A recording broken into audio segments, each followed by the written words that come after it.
Good evening, everyone. Welcome to WandrinDutch podcast, and this is a Midweek Mixup Ep.002. Today, I've got the very special guest in today. It's the one and only Boxenberger. How are you doing today, Boxenberger? What's up? Thank you for having me. I'm doing great. How about you? I'm not so bad. I see you've obviously, as usual, been busy uploading quite a lot of YouTube videos over the coming days. How's everything going with that? Oh, it's going fine. It's going fine. My channel is slowly growing, but I'm happy about the feedback. I get a lot of positive feedback, and that's what it's all about. My viewers like the content, and I always try to put out videos that inspire a conversation with other gamers, and that's what it is doing, and I'm really happy about that. Oh yeah, for sure. I completely agree. To be fair, I think that the quality of the sheer quality of the videos as well is really helps you. Unlike a lot of different YouTube creators, should we say, the quality isn't quite so much there. However, with yours, it's quality and content, so that you're getting quite a lot for your book. Thank you. You're welcome. You're welcome. Other than that, one thing I will say as well, I would like to know how you find starting up a YouTube channel for the first time. How difficult was that to get your initial few views? Oh, yeah, that wasn't easy. I've been thinking about starting a YouTube channel for a while, but I never really got the time into learning all the things it takes to do the channel itself. And when the lockdown started in February, end of February, actually here in Germany, I finally got the time to dive into everything. What really helped is the community on Twitter. There were some very cool early supporters. One of them is already in chat, Marian, and that helped me really to get these first 100 subscribers and the first initial views. And then, I had one big video. It was actually my preview video for the Xbox event. I don't know what happened there, but that got viral. It had about 9,000 clicks, and I gained about 400 subs just through this one video. Wow, that's awesome. That was the breakthrough. But yeah, the community on Twitter is really what helped me to get the channel going. I had some other content creators giving me a lot of good advice, and I couldn't be more thankful for that. Yeah. No, it shows, to be fair. I mean, the quality's there, so that's great to see. I think obviously when you've got quality, when you've got the content, and to be fair, at the minute we're not short of conversation. There's quite a few bits that going on, so it's working in everyone's favor. Definitely. What have you been up to this week anyway, other than creating YouTube channels? What have you been playing? Well, I've been playing a lot of Ghost of Tsushima, really digging that one. I have played a lot of Rage 2 again. I don't know how I got hooked again with this one. I just started it again to do some screen captures, but I'm doing another playthrough. It's just pure fun. And then I've been playing, of course, a lot of demos on the Xbox Demo Week last week. So tried a couple of those, about 10 or 15 demos from that week. Yeah. No, it's there's, to be fair, there's quite a lot to go through especially when you're trying to kind of play around with it. There's a lot of games as well coming out recently, which kind of helps everybody, doesn't it? So there's a lot, definitely, a lot to play, a lot to keep you busy. Next, we will go to our standard, usual day-to-day panel members. We'll start off this time with Patjeuh. Patjeuh, how are you doing today? Yo, what's up? I'm doing good, man. I was looking forward to this day. So, yeah, we got a few things to talk about, and yeah, I'm looking forward to like what all the other people have to say, and yeah, man, that's about it. So I'm doing great. Brilliant. What you've been playing this week then? What you've been playing? I see you've been playing Grounded today.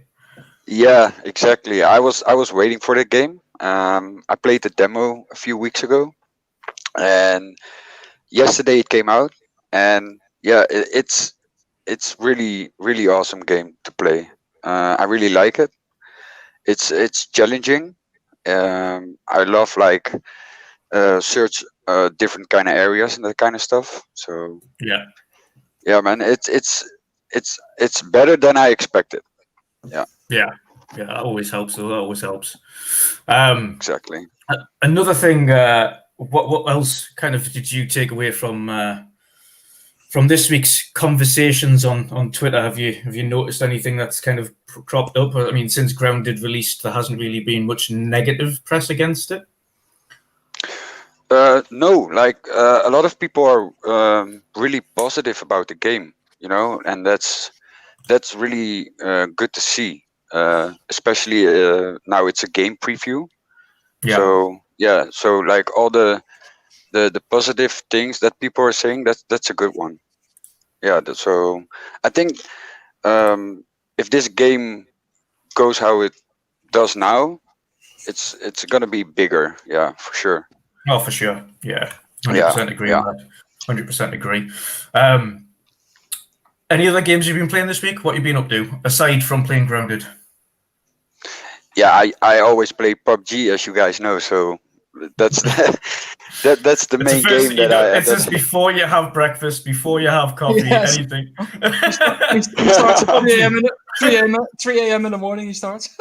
Oh yeah, well, yeah, no problem. Yeah, I play PUBG a lot, and tomorrow the new season comes out, so I'm looking forward to that. They remastered my all-time favorite map, Sanhok. So yeah, man, I'm really excited to play that. Play this season. It's coming out tomorrow, so yeah, man. Time for some chicken dinners, Pat.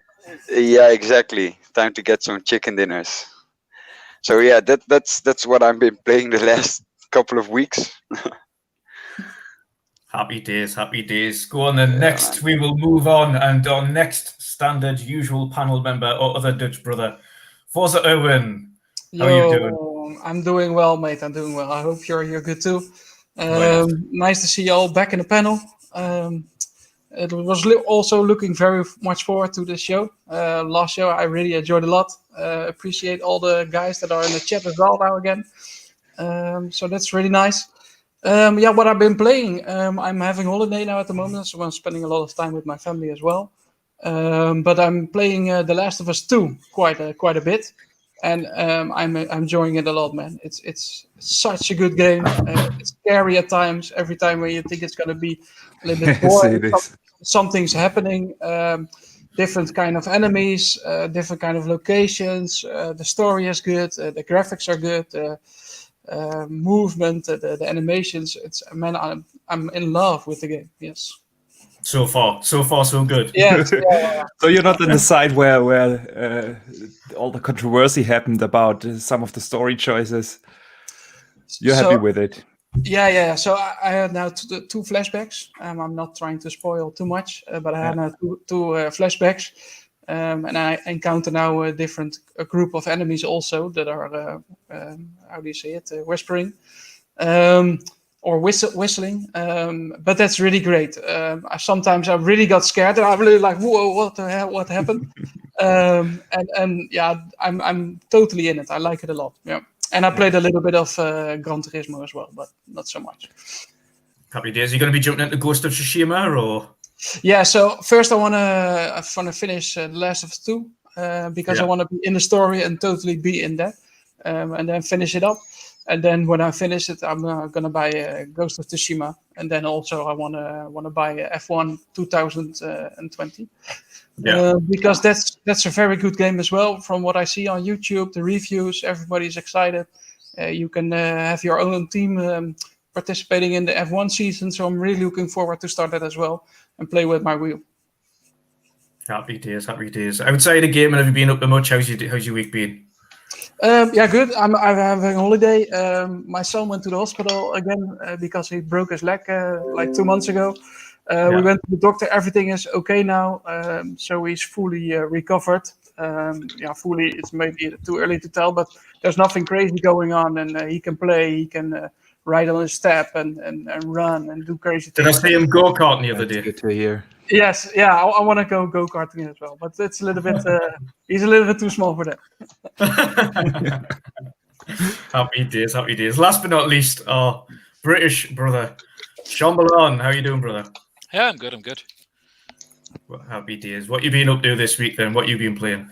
I've actually been playing majority Fallout 76. I don't know why I've suddenly got hooked onto that. It's just Is it because it's free in Game Pass?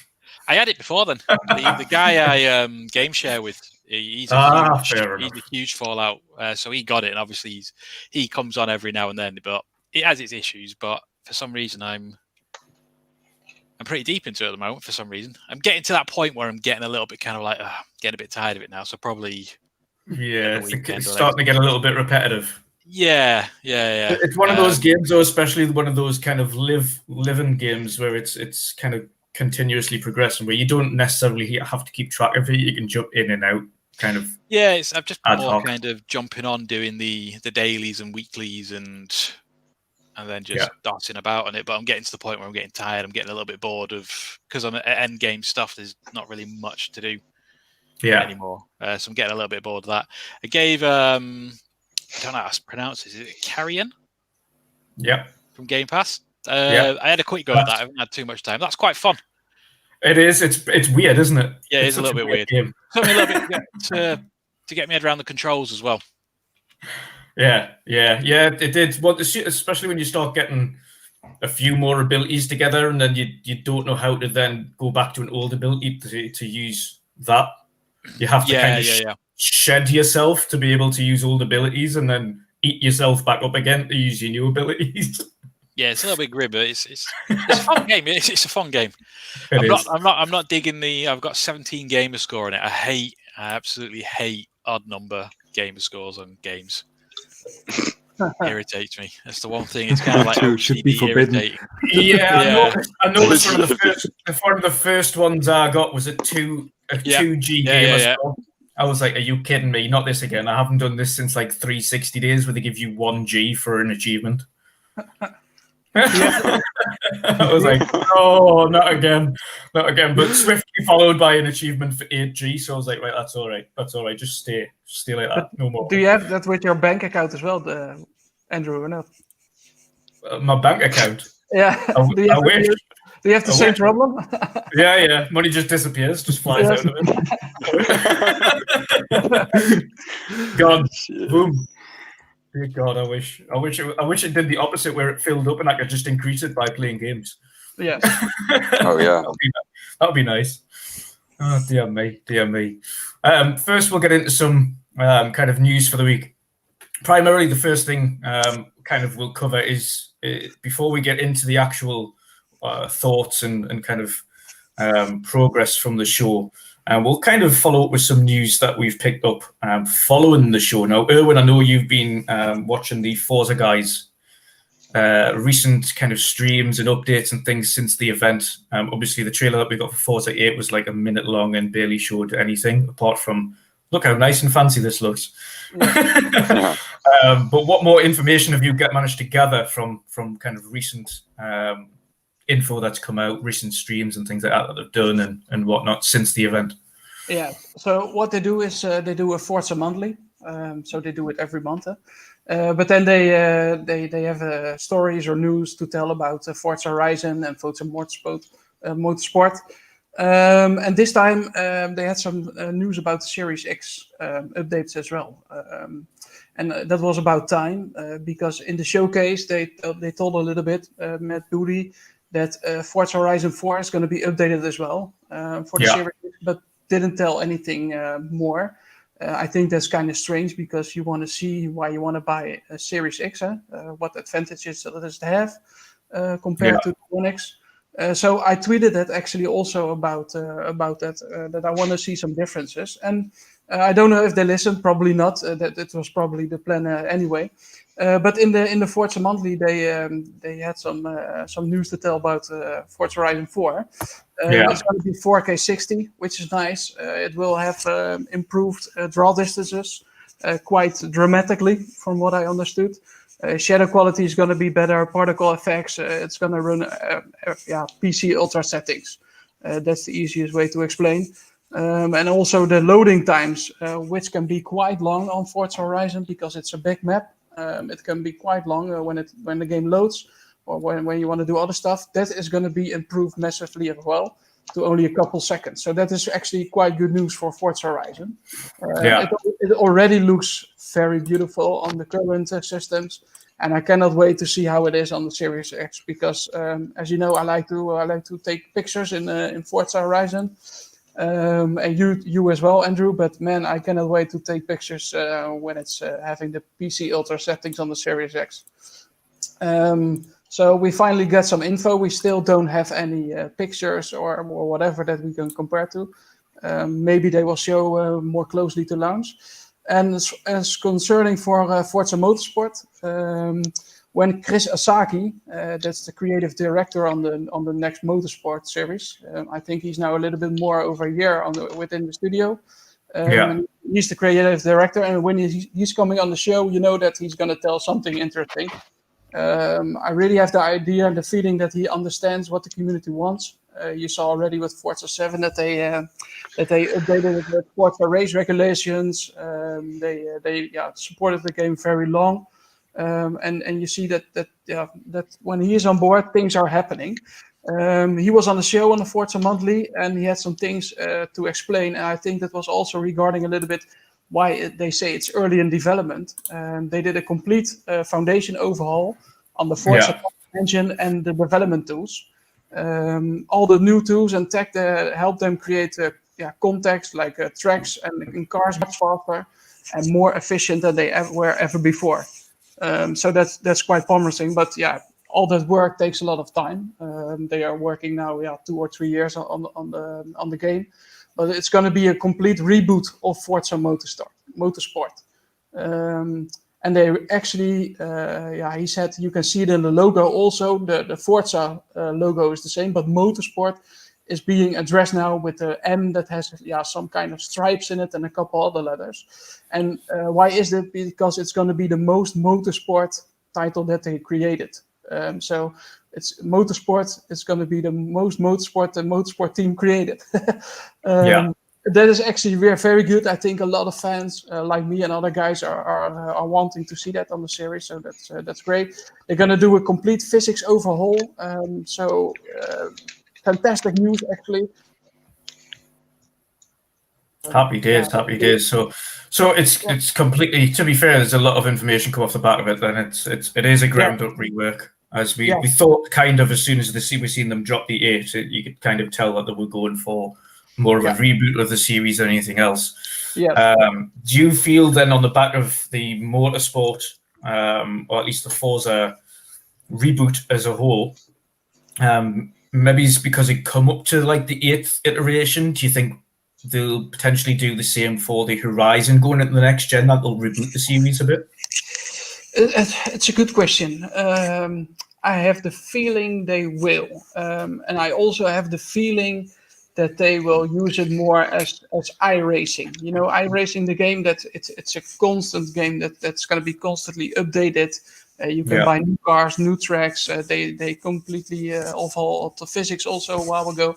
I think they want to be more as a platform, and I think that's what they're going to do with Halo as well. And I think that is something that they want to change in the series, and probably with Horizon as well. But for Horizon 4, they still are bringing monthly updates with new cars and stuff like that. So the continuous support for Horizon is already great, but I think it's going to be more as a platform type of racing game like iRacing, yes. Yeah, I thought as much. To be fair, I'm really looking forward to seeing what they're doing with Forza. I keep going to say 8, but it's not 8. We know it is 8 because it is the 8th version of Forza. But I'm looking forward to seeing what they're doing with it. As you pointed out, kind of afterwards, you could see the kind of tire deformation, even in the short trailer, which is a little bit different. If that translates into what they're doing in game, then of course that's a massive upgrade on the kind of tire physics. Definitely, which is a bonus, especially for sim drivers like yourself who kind of do racing and tournaments and things like that. Added realism kind of really helps, doesn't it?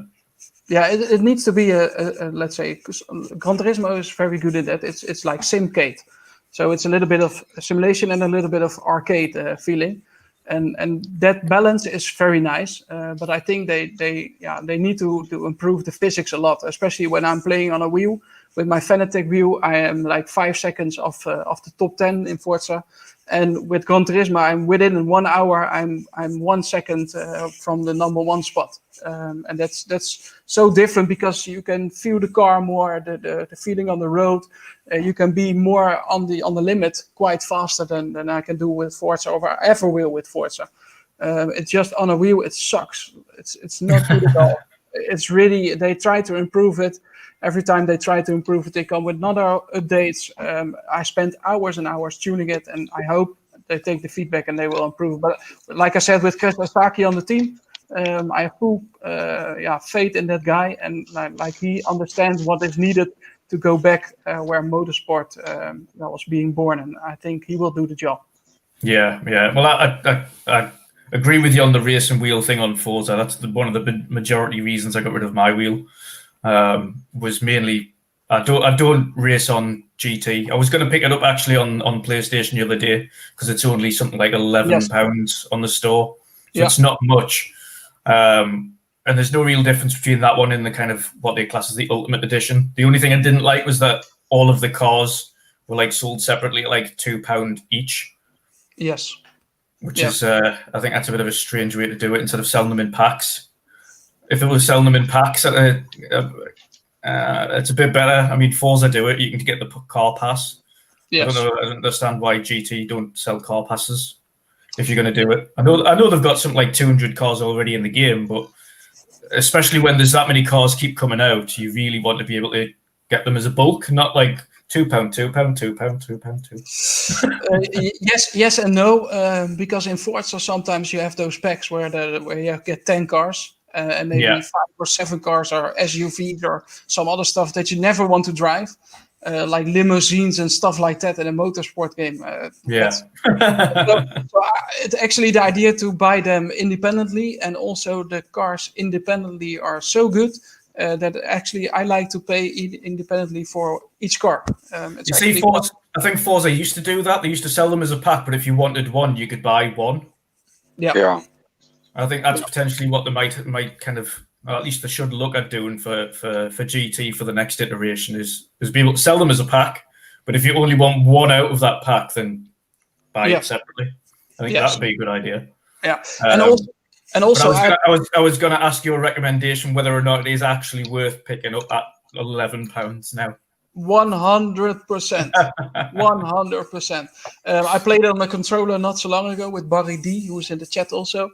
I played it on the controller. It was, for me, kind of get used to it because I'm really used to my wheel. But on the controller is actually quite good, and it looks absolutely fabulous. It looks actually way better than Forza 7. The lighting is very good. The HDR is very good. The cars are very modeled. The tracks are really good. Even the fantasy tracks are actually one of the best circuits I drove on in any racing game. So definitely spend the money. That's only £13 or something like that. You're gonna enjoy it a lot, mate. Especially online. Yeah. So well, looks like I'm gonna pick that up then. It's currently in sale, so I'll pick it up. Yes. Yeah. It's very, and I'm also wondering which game is going to be out sooner. Is it GT7 or Forza Motorsport? I think that's a tough one. It's a tough one, but I think just due to the wording that Forza used, early development, compared to the state that I think GT looked like in, where it was definitely more up and running. But I think GT7 didn't look like a huge graphical jump compared to GT Sport. I think they've implemented ray tracing. But other than that, I don't think they've really jumped at it. So no. And I think you agree on that one. I think it's not a massive graphical change, whereas Forza is, like you say, it's a complete a reboot of the series. Yes, completely. So I think personally, GT is going to be out way before Forza Motorsport. I think Motorsport's going to be a 2022 release. Yes, I think so. I hope so. Also, in some sort. always you hear people, why it takes so long? It's only early in development. You're already working 3 years on it. But I really want them to take their time and to really make a game that we all want in the end. Because Forza 7 also launched very broken. It's still not, that it doesn't reach its full potential like it should be actually with a Forza game. And every time they had so limited dev time that they couldn't innovate and etc. And now they have. And man, you're gonna see a very good motorsport title because the team is very talented. They've actually a most diverse team that a Forza team ever had, and diverse not in peoples like brown or white or whatever, or different culture, but really diverse in the background where they worked on. Some worked at Rockstar, I believe, and EA and all types of games. And they're really gonna overhaul the single player as well. It's gonna be a more of a storyline driven. And yeah, I'm super excited to learn more, and I really want that they show a little bit more as well, because the trailer didn't say anything much, to be honest. So do you think it'll go down much more of a, you are this driver, you're going through his career, you might do things like, and it sounds silly, but you might do things like press conferences and things like that, and yeah, I think that would be nice. That you're really experienced, that you are the driver in motorsport. If they can try to recreate something a little bit like that, that's going to be great. And I think the current, and we talked about it with Horizon also, if they're just going to stick to the same formula, okay, you have this championship, you will drive 5 races, you win them all, you win a cup, and man, you're going to be bored like crazy. They need to do something else. And I really think with a lot of titles now that they want to try to do that. Also with Halo, but we're going to discuss that probably later. But with some games, they really try to step out of their comfort zone and try to do something else. You saw it with Gears 5 actually also. It was not the same as before, a little bit more open world, a little bit more investigating things. And I think that's a good thing. I think we need innovation. I think we need to they need to make a step forward. And I'm really looking forward to it. Yeah, happy days. Boxenberger, my man, you've just today you released another video. It was only a matter of hours ago, actually. That covered a very big point following both showcases. Do you want to just cover what kind of we've discussed and what you've went through there? Because I think it's a very relevant point to kind of what's going on at the minute. Yeah, well, the video was about Microsoft and Sony both holding announcements back. And it's a strange thing to say after such a showcase, because if you go through the list, what they have shown, they have actually shown quite a lot of games. And still you have the feeling that the big bang is yet to come. And the same goes for Sony. Yeah, after their conference, they showed a lot of stuff. But in the end, I was missing this one killer app. And that's basically the base idea of my video as well. So why are they not showing us really what we want to see? We have got the announcements we wanted to hear about Forza. We wanted to hear about Fable, Halo, Hellblade. It's all there. But if you think about it, have we seen one of these games running on the Series X? They didn't even show Halo running on the Series X. It was running on a PC. And we are 2 or 3 months before the launch. Yeah, we don't know about the launch lineup from Sony and Microsoft. We don't know about price, launch date. We don't know about the operating system. How will the user interface look? We don't know anything. If you think about it, we know about some games, but we haven't seen them. And I think especially for Microsoft, since they have been advertising the console very well so far, actually, with being the most powerful, they are missing to show us what this power can do. It's nice to know that a Fable is coming. It's nice to know that Forza is getting an overhaul. Actually, I was listening to the dev talk that they had I think it was in March, when they had the game developer conference, or the substitute event for the game developer conference. Very interesting stuff what they are doing over there at Turn 10. But then please just show us something. I want to see a game running on the Xbox Series X. How does Halo look on the Series X? I will be playing that game in 3 months. Yeah. Same goes for Spider-Man from Sony. I'm not just it's the same for Sony. Spider-Man is apparently a launch title. We haven't seen gameplay footage from it. What can these consoles do? I think it is really strange. And usually we get these big shows like E3, Gamescom, and PAX, and so on.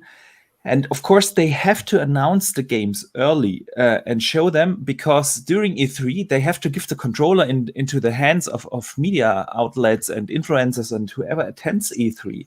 But since this was not the case this year, they just didn't show the games. They announced the games, but they didn't show the games. I think one of the points from your video as well was that they look like they're kind of dueling, and they're waiting for who's going to draw first, who's going to pull that trigger and show their big killer app first. Yeah, because I think Microsoft themselves they've held back 6 studios in what they're developing. That's quite a substantial amount of studios to not show anything from.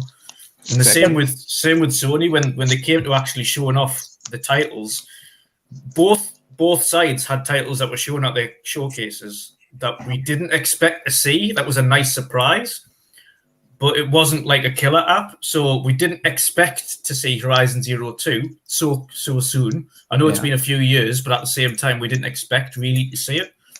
And again, on the Xbox side, we definitely didn't expect to see State of Decay 3. Nope. Definitely. It was nice. It was nice to see them announced, but at the same time, we know Horizon's going to look nice. And again, they're trying to say that what we saw was running on a PlayStation 5. Now, obviously, that was still more of a kind of an in-engine trailer.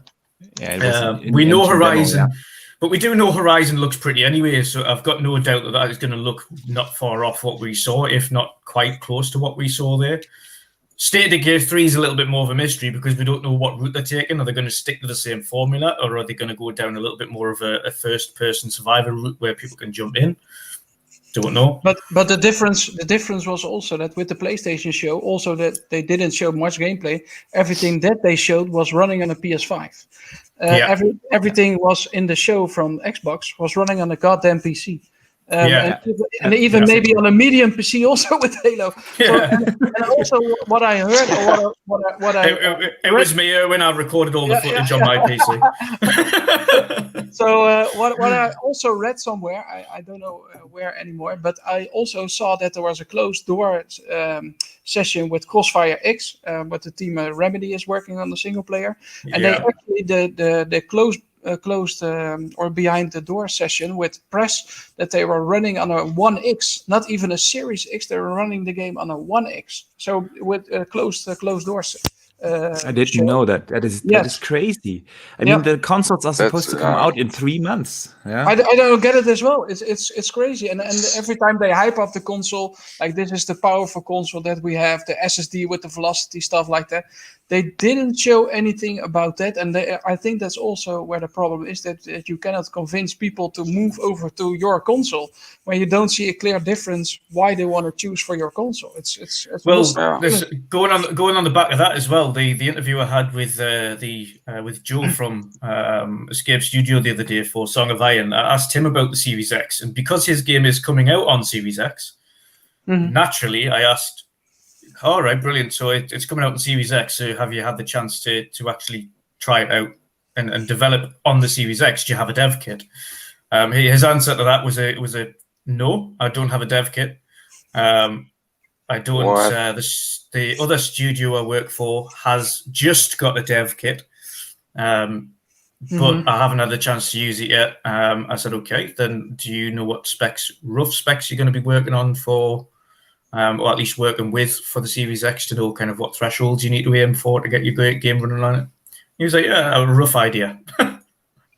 So there's a lot of developers still is kind of, especially third party, smaller developers, smaller studios don't have those dev kits. And if they do, it's linked to potential other rules that they've got at other developers. I think one thing we should always keep in mind, of course, is that for the last 6 months, it has been very special for all developers and for the console manufacturers to work under these special circumstances. The thing is, is the transparency. If they are not ready to show gameplay, then just talk about it. Be open and transparent about it. This is what I'm missing. It's always so, especially with after the May event from Xbox, they said, we heard you, we listen, we learn, and then they come out with a show, great announcements, but except for Halo, and that was not in the Series X, we didn't see gameplay from any of the games. Yeah. So this is my thing. If you have a problem right now to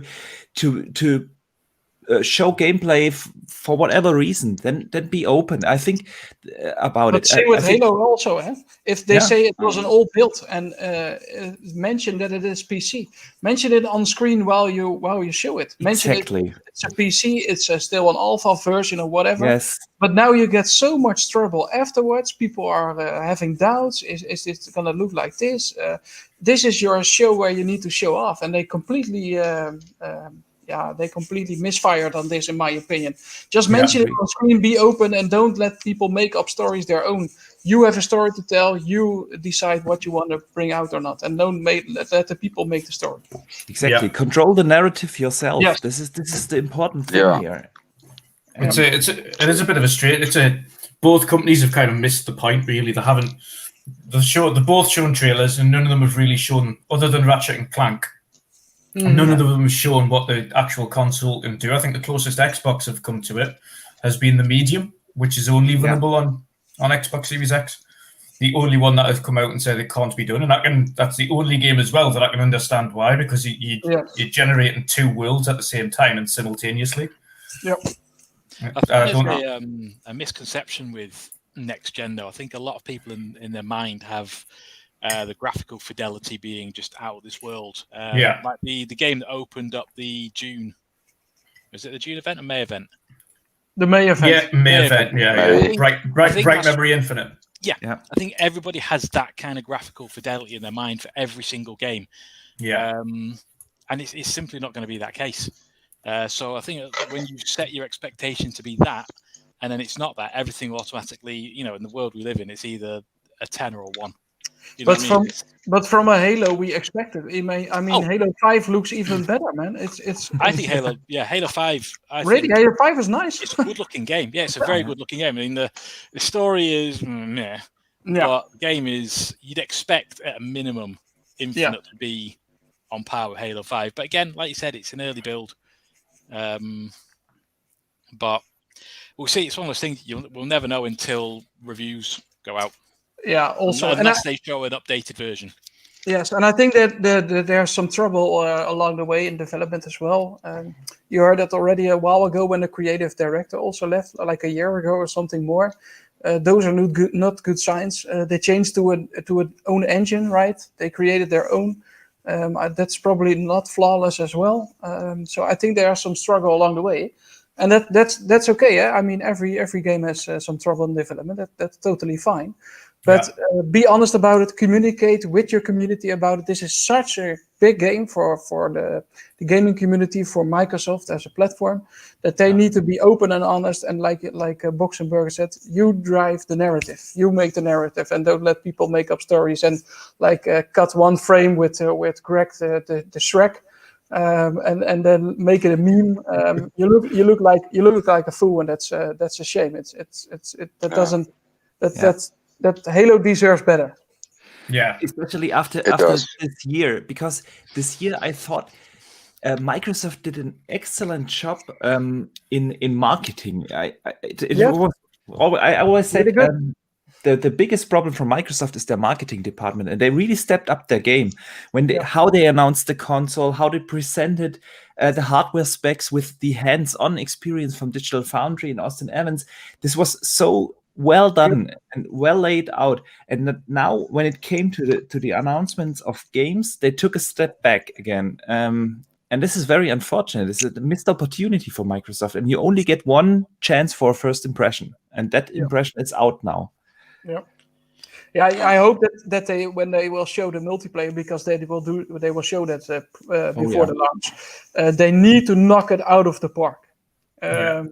If that is gonna fail, then I don't know what it's gonna end up with. But they need to knock it out of the park with the multiplayer. And they have a chance to do so.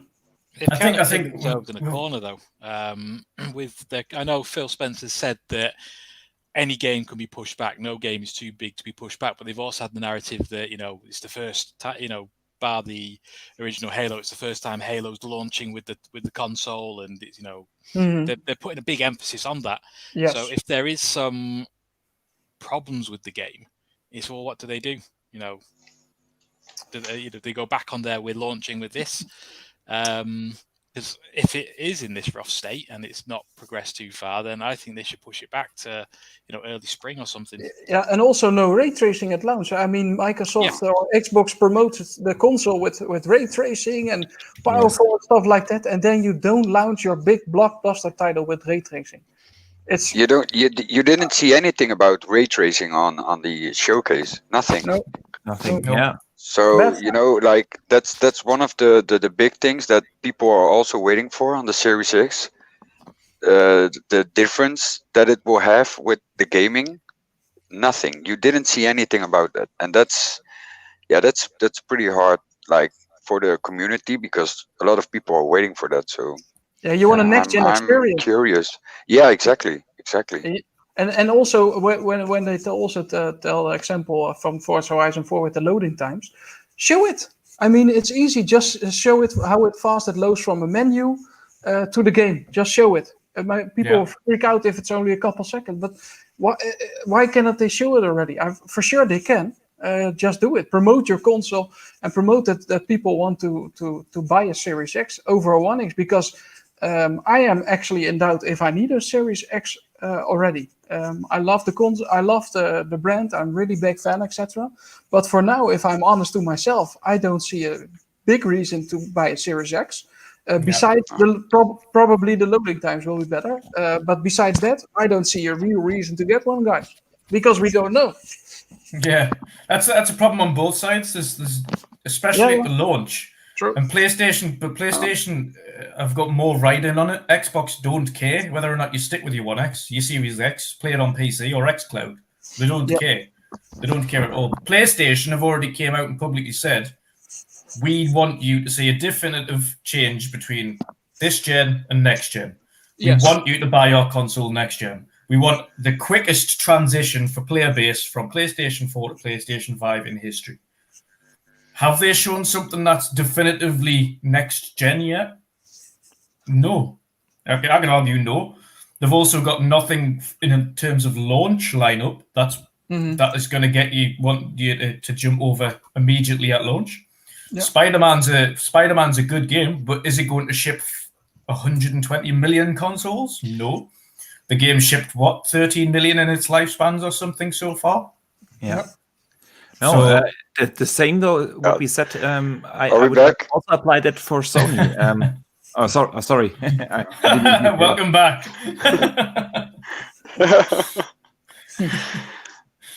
Continue, my brother. Yeah, the same goes for Sony. They have only announced one game for the launch lineup, and that was a very strange announcement. And it was Spider-Man, because at the beginning nobody knew, is it a game? Is it a DLC? Is it a standalone DLC? And then they got mixed messaging.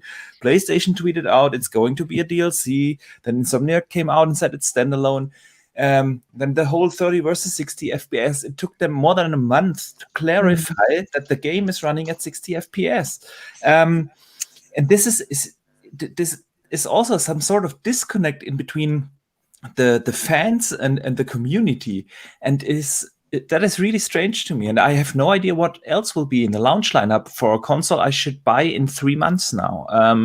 This is really strange to me. That's on either side, isn't it? It's on either side. And we have not seen gameplay for Spider-Man as well, or any of the other games. We have seen a little bit from Ratchet and Clank, yes.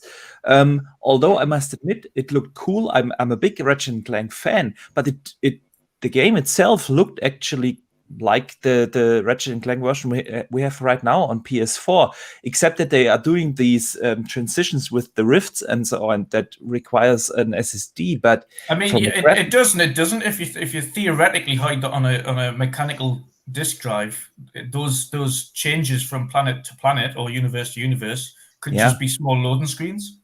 Sure. Yeah. Exactly. So, and then of course, Horizon Zero Dawn, huge announcement. It's my favorite PlayStation exclusive this gen, the first one. So of course I'm excited, but I didn't see the game. I saw a trailer for it. So everything we said is exactly the same. What can I do? How does it run? What are the benefits when I do it? When I buy it. It's. And especially when Sony, they're pumping their chest about the SSD, that it's so lightning fast, and I see it's a V6 turbo and all that's the kind of stuff on Twitter. I mean, please show it to us. Show the difference. What's the difference? Why we need a PS5 as well? Because I think actually the show and the whole. The only reason I've got to get a PlayStation 5 so far is it to be quieter than my PlayStation Pro. Yeah, but you don't know, eh? You don't know. The thing is, get really louder. The thing is so big as a container, man. The PS5. Holy shit! But I think the road to launch is actually quite similar. I think both the shows were 7.5 to me out of 10. Yeah. But the unclarity between also the teams within Sony and within Microsoft, that one dude is telling this, the other dude is telling that. The whole communication, I think, is on the same level up to launch. And maybe the August show, the rumored August shows will explain a little bit more. And I think they need to, because we are super close to launch, guys. We need to know why we want to buy these consoles and for how much money we want to buy them. If we how much money is the key sticking point? That's the real big. The real big standoff between the two of them. It's like who's going to pull first. Yes. The problem you've got is Microsoft are, and this is people don't like to admit that, and people don't want to link the companies, but facts are facts. You've got a £100 billion company in Sony going toe to toe on pricing with a $1.5 trillion company. Yeah. Mm-hmm. They're not going to win at the end of the day. If Microsoft want to ship units. Yes. If they want to ship units, they can just take a loss. Xbox is such a small part of their complete income. Yeah, but they're not going to be more expensive like they did with the Xbox One. For sure, it's going to be in price or even less. But I think that the big surprise not the surprise, but the Series S will be very cheap for sure. Yeah. Oh, yeah, extremely. Yeah, and that will be the one they will sell the most, and that is why I still believe Microsoft is willing to take a bigger loss in the Series X because their whole marketing is basically not based on please buy our console. They are okay if you don't buy the Series X right off the gate. If you play it through xCloud, the games will work on the One X anyway. So I still believe they will come out at this killer price point for $399 with the Series X. They have said it multiple times. They have the backing from the mother company. Satya Nadella is on board. They have that Game Pass subscription as their main income in place, and then they have the Series S. And if they do or price the Series S in a way that they take or make just a little revenue with this one, they can easily take the loss on the Series X because they are not going to sell as many units of this one as they will do from the Series S. So this is the previous links people tried to say was that Xbox had nothing to do with Microsoft and the whole value, etc. But the major change, which you've seen just after the Series X launch, was that Microsoft Game Studios and Xbox combined for Xbox Game Studios. Now, Xbox is now the entire gaming division for Microsoft. All of it. Xbox is now a brand, not a platform. Yes. They even promoted Phil Spencer to the board of management from Microsoft. Yeah, that's a huge step. Yes, exactly. Yeah. So, I mean, overall, there's a lot yet to be seen, I think, from both platforms for anybody. I mean, outside of the chest pumping from loyal fans and fanboys and everybody on Twitter, outside of the whole my plastic's better than your plastic. If you look at things as a complete level head, both platforms had a slightly above average showcase, and they've still yet to really show people why to buy a new console. Yes. Like Rick in the chat. I think Rick has that's also like what Archimedes made with this video today. Like what he also said in the beginning, they're holding something back from us, and I'm really curious about what it is, and I wonder Yeah. if that is true, because you saw Could the be. interview with Aaron Greenberg and that guy. What's his name? The black guy on. He was also on an IGN podcast. Paris? Paris Lily. Paris, yeah. Paris. He had an interview with Aaron Greenberg, and Aaron Greenberg said, "We're not in the August show. We're not going to show you 2 or 3 titles. They really want to spread it out. So maybe they're going to spread it out in launch." But he said, normally you always have the E3, and there you drop everything. You drop a couple bombs, and that's more it for the rest of the year. But he said also in the interview that they want to continuously throughout the year bring some news. So probably they're going to spread out the news, but I don't think it's going to be in August or after that they're going to review the initiative title or something like that. I don't think they will. You know what I kind of hope that they do, if they are going to do a staggered drop of games, is do more of a staggered drop of kind of gameplay show off. So a bit in the realms of the way they did Last of Us and Ghost of Tsushima. Deep dives into single games at a time and just say, listen, we don't know where it's coming, but here's an Xbox conference. It's a deep dive into one of our upcoming titles. Yeah. Come and join us. That'd be awesome. We don't know what it is. With a narrator explaining a little bit what is going on. Exactly. Yeah. So but everyone gets a lovely surprise to see a brand new IP. We don't know what it is, and then straight into a deep dive. Show a quick trailer, and then show a little bit of gameplay, and then show us different sections of it. And just explaining what's going on, the mechanics and things of what the person's doing and whatnot. Don't you think that they should do it like that already with Halo? When they just show I think definitely. Just have Halo needs its own event, especially when it's a launch title for the Series X. It needs to have its own event. Absolutely, especially with now that it is an open world game, they have to explain that a little bit. How does it work? How do side quests work in a Halo game? Will there be character customization? How does co-op work, and so on? Will they be tethered? That'll be the thing. Will the co-op partners be tethered to? Yeah, that's one of the things I mentioned. I really hope not. That's one of the things I mentioned in me kind of gameplay breakdown. I hope that you're not tethered. If you've got kind of gun emplacements here, there, and everywhere, and you've got a 4-man fire team online, I would just say, right, okay, Erwin, you take one over there, Patjeuh, take one over there, I'll take this one, Shom, you take the other one, and we all break off, and it's going to drastically cut down time. If someone gets stuck on something, or it's like one's much harder than the other, then you just jump over there and help him. Simple. But don't you think that they really should do it, because they're gonna change Halo quite a bit with the open world stuff, and I think that's very good that they do. But don't you think a big part of the community or people that expect a kind of type of Halo game that they had in the past, that they really should address those differences, or people are gonna freak out again? Like this is not the Halo that we had. That they should really more address like the stuff that Boxenberger also mentioned. Maybe you can customize your Master Chief or whatever. They should really address it, and I think they still have the chance. They still have 3 or 4 months to develop the game to make it look prettier. I think they will. I still have faith in what they do, but they really should. The messaging need to be on point from now on. Yeah. Completely agree. Go on. Finish your thought.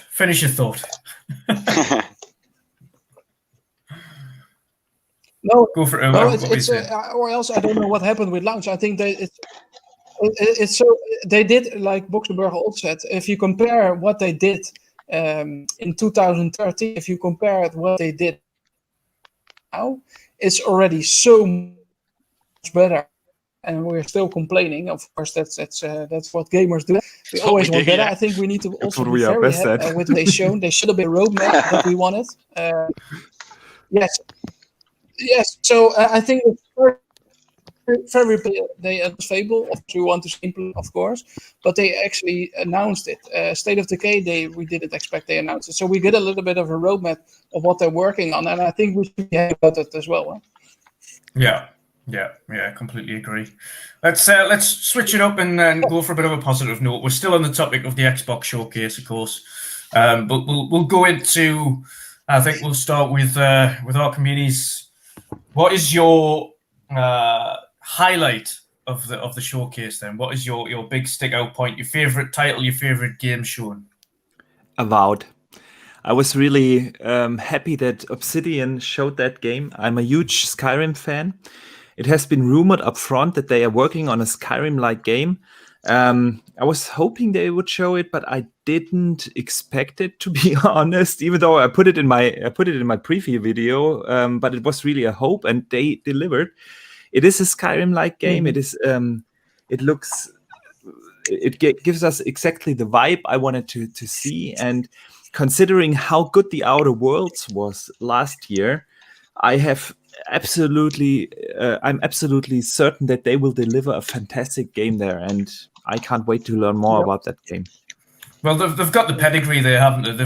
It's some of the best Fallout titles, of course. Outer Worlds, I think, definitely for their first breakaway title from Bethesda. I think that's probably one of the best games to come out of them of recent memory. But Avowed looked absolutely tremendous, and I think even though we didn't see actual gameplay, we're certainly seeing in-engine footage running there just near the end. Yeah. And it definitely looked like that. Very impressive. Very impressive. Even DF kind of seen it there and they said, actually, there's a little bit of anti-aliasing going on there, and that looks like it's more an engine than a CGI. Yeah, I believe so. And to be fair, it did. The rest of it, of course, perfectly fine. It did look CGI, but especially when he pulled the sword out and he got his hand ready and he was doing the symbol, that little section there certainly looked more in-engine ready to go. Yeah, agreed. Yeah, agreed. Is there any other titles that kind of caught you off guard and really kind of surprised you? Well, the thing is, the Avowed was definitely the biggest surprise. I didn't expect, of course, State of Decay 3. I'm so happy that they announced it. I mean, we all knew it was coming. What else is Undead Labs working on, of course? Yeah, exactly. But what I really liked is with that trailer, it wasn't gameplay or anything, but they put out one big statement with this trailer, and that is, State of Decay 3 will be on a significantly higher production quality. And this is really something that has me excited because I really, really enjoyed the first two games.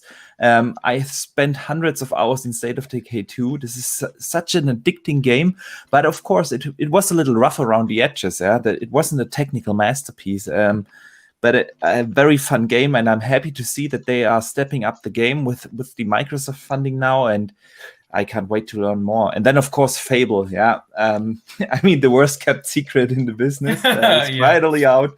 But it's good to see that the trailer gave me the vibe that they keep the British humor and what made Fable a Fable, that they will keep that.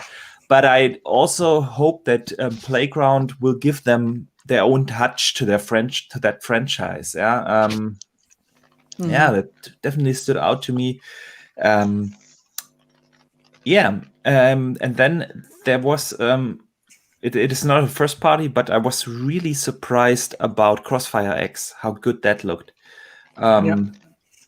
With Remedy doing the campaign, we got at least some snippets of gameplay in that montage, and it looks awesome. I'm going to buy that one. Oh yeah, for sure. Yeah. I mean, that was the only thing I think it said. Every game in this thing is on Game Pass. I mean, the multiplayer's in Game Pass. The single player not. Typical Remedy. Typical Remedy with their little small print. Not the campaign. I played the multiplayer from Crossfire X, but to be honest, I didn't like the gameplay because it was like CS:GO. Yeah, you know. But it didn't even. I mean, control-wise, it didn't feel that great. That's just to me, anyway. That's just to me. I mean, I played what's the other game that's out there at the moment? That's out. I've forgotten the name of it now. I downloaded it the other day. It's only like £11, but that's a CS:GO. But the controls are so much better dialed down. Okay.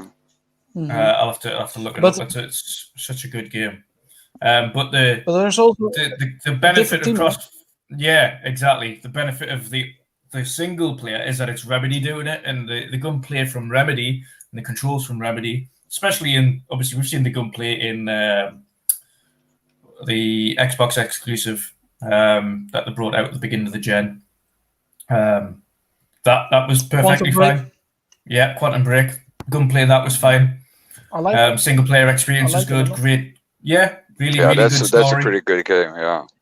Really good story. I wonder if they're going to go down this. Wonder if they're going to go down the same route on excluding the whole make you watch a 5-hour film in between your game. Excluding that, I wonder if they're going to go down the route of giving you the choices like they did in Quantum Break, where you kind of have to say, right, this or this, and then the game changes entirely based on your choice. Yeah. I wonder if they're kind of going to give that kind of thing to the story, because I like that aspect of Quantum Break. That aspect of Quantum Break was good, and it gets you get to see what the kind of percentage of players chose X over what you chose, or whether or not you kind of opted to go with what the popular opinion, or whether or not you didn't and you went against everybody else. It was a good little concept. I really enjoyed that. But overall, the game was great. I loved the game from start to finish, to be fair. It was a really good game. Yep. Mechanics were brilliant. The concept was good. So I'm interested to see what they do with a first-person shooter campaign to take on the likes of Call of Duty. Yeah. Is there any of the pre-show announcements that really caught you off guard then? Yeah, well, I'm not the biggest fan of Japanese games, but I think this was definitely a good statement for the gamers who love it, because they have shown Balan Wonderworld as a Japanese game, and Dragon Quest is huge. It's not my game, but it is a huge game, and this coming for the first time to the Xbox is definitely something great, and shows the effort that Microsoft is putting into to get into that market as well. I think it is a killer app, especially in combination with xCloud, because especially in the Asian region, the mobile gaming is the main platform. Everybody plays on mobile, and for them, the Japanese guys, they won't buy an Xbox console. I don't think that will happen, but they will play Xbox games on their phone, and they can do that now with xCloud. And I think this combination is very promising for the future. Well, then I was a little bit disappointed about the pre-show, just because the fact that Jeff Keighley invited a panel who didn't really, how can I phrase that? It was bad. There weren't people with Xbox fans or anything. Xbox related. They were just sitting there. A bit more enthusiasm. Yes, exactly. The pre-show was really bad, and there was actually one game that stood out. I think that was the game with the Transformers in it. Oh right. I forgot about that. But that looked cool. That looked effing amazing, man. It was really, really nice. Exo-Mecha. Yeah, right. Oh man, I was like, whoa, this looks good. It was actually the best looking game of the show. Yeah. It looked unbelievable, and that is, I do believe, a launch title, a console launch title. Granted, it's an ID game, it's a smaller game, but it is 4K, it is 60 frames a second, and I do believe they even mentioned it has ray tracing elements in there as well. Ray tracing. Yeah. So that's one game to look forward to for launch, guys. Woo! We got one. And the medium's a launch title. The medium is actually, that looked also very cool. At least they showed really a little bit of smaller snippets of gameplay, and I thought this is a really cool mechanic, changing in between the two worlds. I got a vibe of the Netflix show Stranger Things from that trailer. changing between the two worlds. I can't wait to play that. It looks awesome. Did you all stay for the after show where they showed more in-depth gameplay for the medium? No, I couldn't stomach Keeley. No. No. There was a little bit more in-depth gameplay for the medium where they showed kind of more of the two worlds simultaneously and how they interact, as well as essentially even though the character is moving on both screens at the same time, you can switch between which one you need to control to kind of get past certain areas. Okay. So you can say, right, okay, this area, there's something blocking the way, but on this area, it looks like a wall or something like that. So that's the same what you have with Titanfall 2 in the story mode. Titanfall 2 is such a great game. Yeah, that was one of the best story mode I've played so far. To be fair, it got critical acclaim for its story. I think everybody loved the story in Titanfall 2. It's one of them ones where it didn't do as well as it should have done, to be honest. It deserved a little bit more. Battlefield and COD. Yeah. And that's the problem a lot of companies are going to have when Cyberpunk releases, because there's a lot of games releasing at the same time. Cyberpunk and Assassin's Creed within 3 days. That's insane. There's another one as well. What's out? There's another one out that time. Yeah, there is. Yeah, 3 games. I can't remember what it is. Yeah, there is. I can't remember, to be honest. We talked about it last week. We did. Shom, what's your big surprise from the title that really impressed you? The title that you're looking forward to the most from that was shown off at the conference? It was a tough one. It was between Avowed and Stalker. Or Stalker 2. Oh, yes. And I'm probably going to go down the Stalker 2 route just because it's kind of the precursor to the Metro series, and I absolutely adore the Metro series. Yeah. And yeah, so just to have that coming, I'm quite happy about.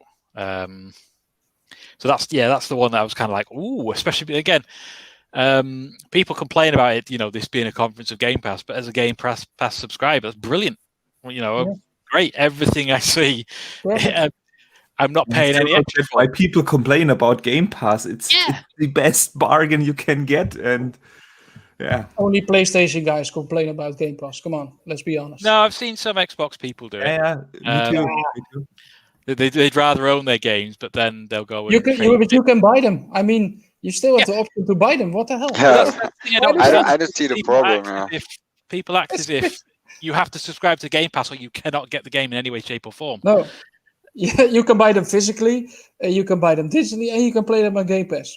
And with Game Pass, you get a 20% discount. Yes. Exactly.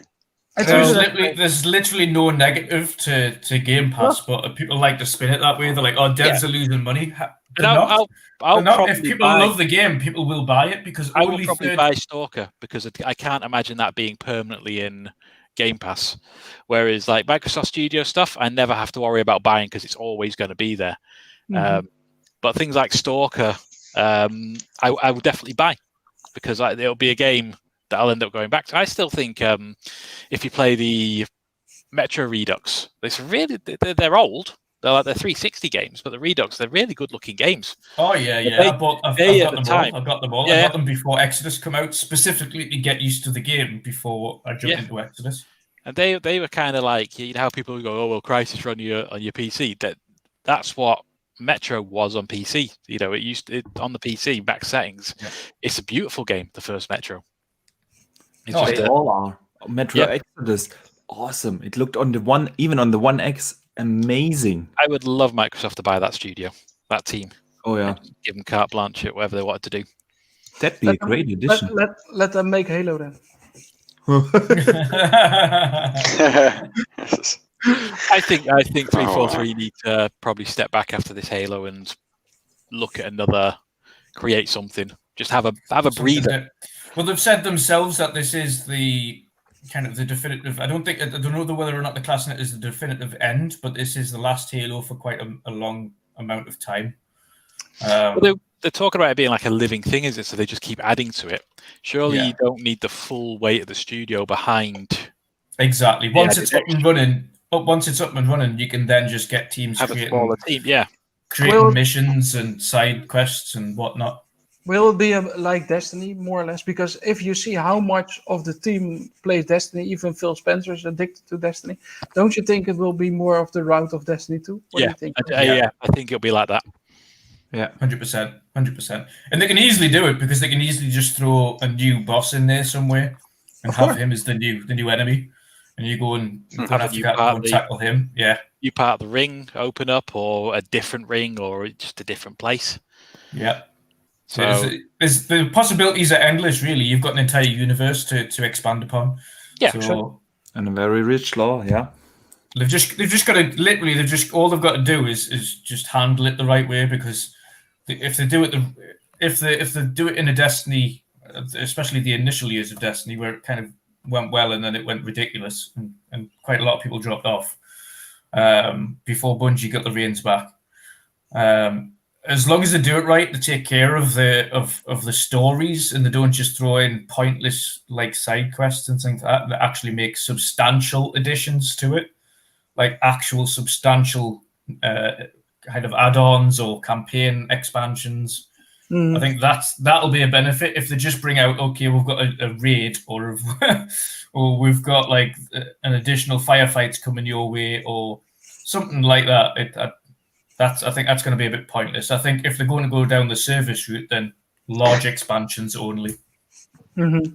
They also said that they're not going to add Battle Royale. Eh?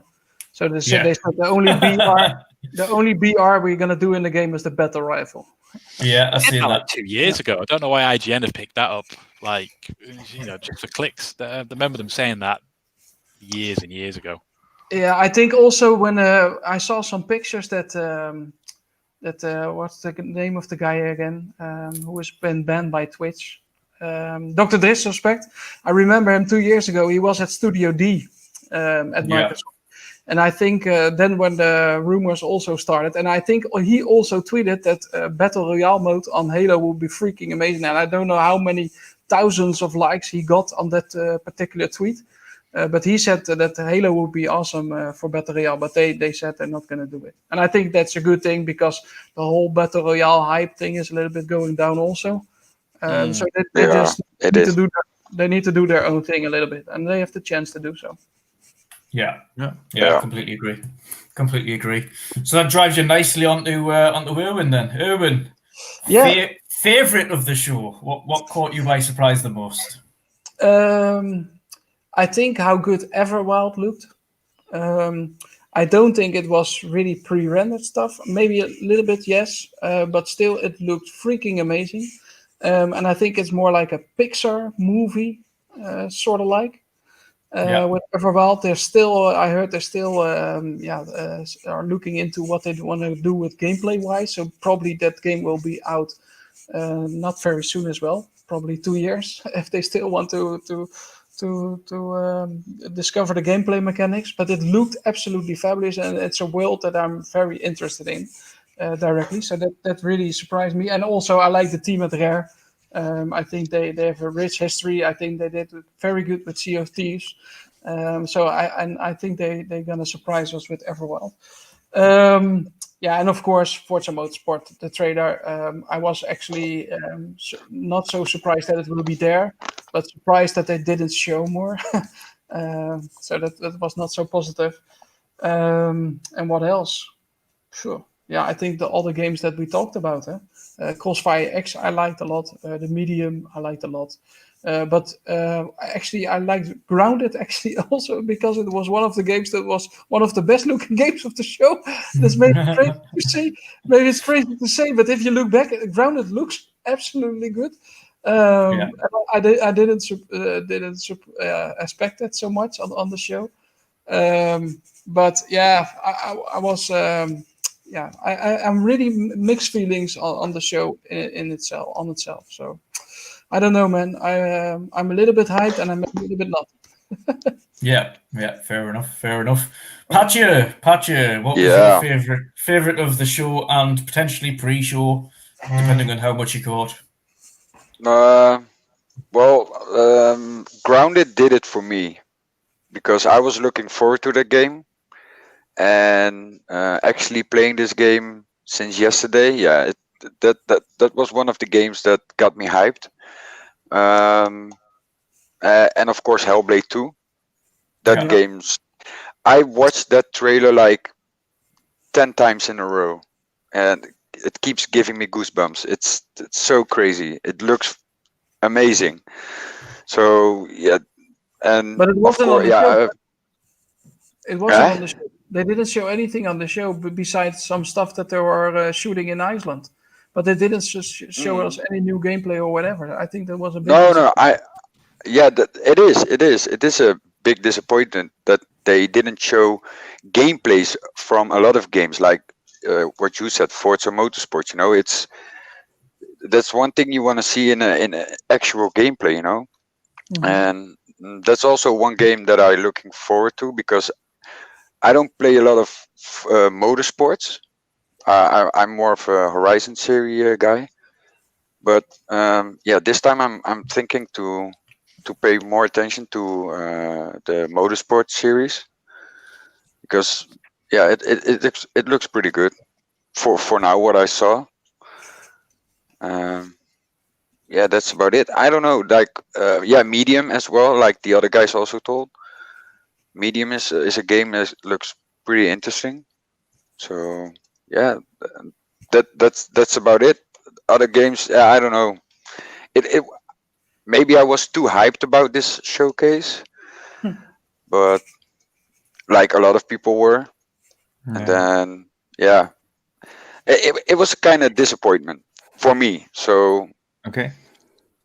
I was gonna say we're gonna get to that next anyway. We're gonna get to that, jump straight into that point. Just the word disappointment. What Archimedes, what is your most disappointing part of the show? Okay, my most disappointing part is, well, I would say the Hellblade thing, because they announced that game along with the console, and that was about what now, 8 months ago, and you would expect to drop at least some news for that game, and they basically didn't announce anything. Yeah, they said, okay, we shot some photogrammetry shots in Iceland, and that's it. And yeah, I would have expected a little bit more of another teaser trailer or a little bit of gameplay. That was actually my yeah, I would say the biggest disappointment, I think. But I want to say one thing. It comes a little bit across too negative right now for me, because I really liked the show. They announced so in general, yeah, they announced a lot of things, and they did one thing that I have been asking Microsoft to do for a while now, and that is that they announce games that are further out, that they lay out their roadmap for what's to come, and they did that. Yeah, they showed a lot of games that are probably not out for the next 2 years or so. I think they did. I think they went to the extreme in this case, though. Yeah, maybe. I think they were like, everyone was like, show games that are so far out, we just want to see them, and then they were like, okay. So all of the games that are coming out, but they are miles away from completion. Yeah, but I'm actually fine with it. That's the page out of Sony's playbook. I mean, come on, they announced Death Stranding before they even had an engine for that game. Yeah, so I'm good with the announcements like Fable Allowed and so on, and even Forza, where we know they are probably 2 years or more out.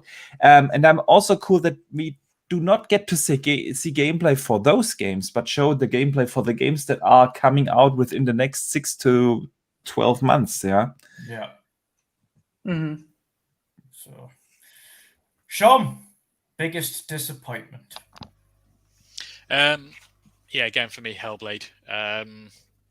It was like a complete missed opportunity. In a way, I kind of understand why there might not have been gameplay, just with COVID and not being able to do things like motion cap or anything like that. But if that's the case, they didn't need to be there. Yeah, they could have done the blog thing on a Xbox Wire. Completely agree. I thought much like yourself. If the developer's got nothing to show, and it's not the developer's fault, I think that's very much an Xbox issue. They should not have brought that poor developer on because he's going to get a lot of flack for no reason. I don't think it was his choice. I think they just decided, right, okay, go on and tell them about your little video cast or whatever it is that they showed off about Iceland. Tell them about that. But I don't think they needed to. I think a lot of people got, the moment they seen Ninja Theory on, they were like, yes, eventually we'll see gameplay. And then it was, nope, here's, go and watch our video on YouTube. Goodbye. I was like, oh, okay. I mean, outside of the Hellblade segment, because I think that's riled a few people up, including myself, what other kind of sections of the conference kind of let you down or were disappointing to you? I didn't really feel there was a need for Moon Studios to show off the 120 frames per second again. That could have been in the pre or after, pre or post shows. Talking about that, I think that was just wasted time. Yeah. I know I said last week I'd be disappointed if they showed Outworld DLC, and they did, even though it was kind of like leading up to their other projects. Again, it's just filler. I'm guessing it was just a bit of filler, which could have probably been, not really needed there. You could have given more time to Avowed or Medium or any other game. I didn't want to see these fillers. Yeah, got to agree on that, to be fair. There's a few bits in there that I thought didn't need to be there.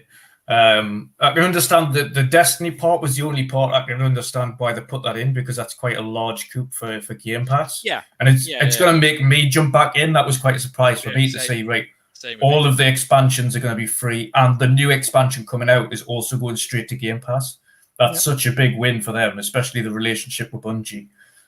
Someone alluded to a comment, though, and this was on the podcast I was on the other day with Boomstick, that the timing in which when Bungie kind of gained Destiny for their own and Activision kind of stepped away from it, the moment they did that, it was only seconds after the announcement as well. Phil Spencer said, can't wait to work with Bungie again.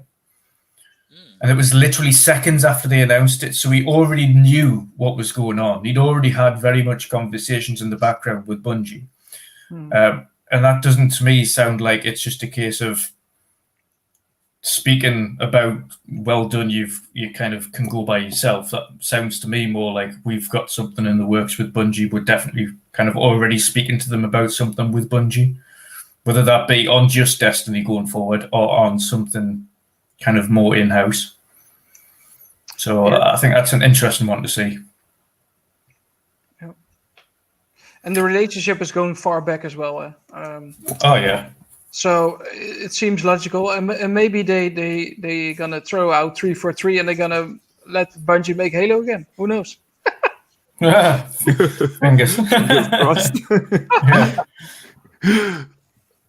Very much fingers crossed. Very much so. Erwin, then we straight on to yourself, buddy. What is your biggest disappointment from the show? I want to try to stay positive as well. So I'm going to do that. But we have to take the positives with the negatives. So. So what I'm really disappointed by is the things that I mentioned before. I think also with enhancements for Gears 5, for Forza Horizon 4. Those weren't highlighted at all. Just Matt Booty just saying in a 1 minute clip saying, okay, it's going to be enhanced for your Series X, it's going to be free. Okay, nice and all, but please show us some stuff that we all want to see, because I still want to play Gears 5 when it's enhanced, and I still want to play Forza Horizon when it's enhanced. Please show us a little bit more than what they do now, or they didn't show anything actually. So I think that is actually the biggest disappointment. Of course, Hellblade and some other things, but I think really the things that we are really looking for to see on Series X, we didn't see at all, and that was the biggest disappointment. Same like all the games running on PC and not Series X. I think that's a disappointment on its own. Yeah, it's a misstep again. We still haven't seen anything literally running on Series X. No. So yeah. So sure. I think that might. So and for the rest, I think I will leave it at that. Patjeuh, you were going to step in before, and this has got us nicely onto the topic. Then, what was your biggest disappointment from the show? I know it kind of you were hyped for it beforehand, and then as the show progressed, the hype faded away. So, what happened? Well, I agree with Erwin. You know, they didn't show us enough, like with the ray tracing. Like Erwin says, everything runs on PC. You know, it's I don't know. There was kind of disappointment. You didn't see a lot of gameplay. It was only trailers. You know, like okay, and now I don't know. That didn't do it for me. So there was no wow. Like we were. No, exactly. Because we were all agreeing that we want to have a wow moment, and we didn't have a wow. And we didn't have it. No. Yeah, the only wow for me, and the kind of only thing that took me by surprise throughout the conference was State of Decay 3's announcement. Like that, that did not look. When I first saw it, I was like, "What's this? Like, what is this game? This looks different." Yeah. I didn't expect to see the fact that it was a surprise to see it was the biggest wow for me, because I didn't expect to see that game there so early, especially so soon after the big patch for State of Decay 2 that really brought that game back into relevance again. That was the biggest one for me. The biggest surprise. But this is what I meant. I'm really happy we have a lot of announcements. I was sitting there, cool. Oh, this is coming, cool. I want to play this. I want to play that. But to have that wow moment, you have to be to show something running on the console. Your jaw has to drop to the floor, and you have to think, wow, this is supposed to run on my TV? No, and this is exactly opportunity missed. I completely agree. It's more. Is this too different from anything I've already played? Does this look like it's too that can't be run on what we've got already? Yeah, and there hasn't really been any games, and I include for PlayStation 5. I don't feel anything I've seen on any platform so far is something that can't be played on what is currently available. Yeah. Agree. Yeah, exactly. From a technical standpoint, developers can tell us, yes, technically, this game, Ratchet and Clank, you can't do this without this SSD. And the Medium, technically, you can't do this without their SSD or velocity architecture. Well, fine. But then I understand that. Like you said earlier, you have always from a visual standpoint. Visually, there's nothing we've seen that is any different. Is it maybe also good to mention that because we had that whole conversation about cross-gen, Phil Spencer say we're leaving nobody behind, but didn't you notice also that a couple games were announced for Series X and PC only? I've actually got a list of the ones that were only. So if we go down the list, let's have a look. It's on the phone actually. I can tell you just how many of those games were Series X only. It was the vast majority. So if we go down the list, we have State of Decay 3 is next gen and PC only. Forza 8 or Forza Motorsport as it's known is next gen and PC only. Everwild is next gen and PC only. Tell Me Why is cross gen. Ori is getting a next-gen patch. Outer Worlds, of course, that's both sides. Grounded is out now. Avowed is next-gen and PC only. As Dusk Falls is cross-gen. Ninja Theory, Hellblade 2 is next-gen and PC only. Psychonauts 2, cross-gen. Destiny 2, of course, is on both sides. It's getting a next-gen patch. Stalker 2 is next-gen PC only. Warhammer Darktide is next-gen and PC only. Tetris Effect is cross-gen. The Gunk is cross-gen. The Medium is next-gen and PC only. Phantasy Star Online is getting a next-gen patch, however, is cross-gen. And Crossfire X is cross-gen. Last but not least, Fable is next-gen and PC only. So we're leaving. So we're leaving a couple of people behind then. Yeah, that just tells me that it's going to be 2+ years before any of those games out. They did say for the exactly. first 2 years they're not going to Exactly. Yeah. So to me, that's just gives you a rough time frame. Yes. Yeah. So, but the vast majority of games that they showed outside of Halo for for Xbox Studio announcements, were leaving all of their people behind. Yes. And I've already seen on Twitter. I've seen on Twitter already people saying Xbox lied to us, but then. But I think the messaging is most of the time it's always a thing, eh? But what Xbox, as you're mentioning there, Forza, the messaging is what they're saying. They're not leaving the generation behind because everything you can play now will be playable on Series X. So we're not technically leaving it behind. You don't even have to get rid of your controllers because they will work on Series X and your headphones and whatever other peripherals, excluding Kinect. Kinect is gone. There's no more support for Kinect. Yeah. Yeah,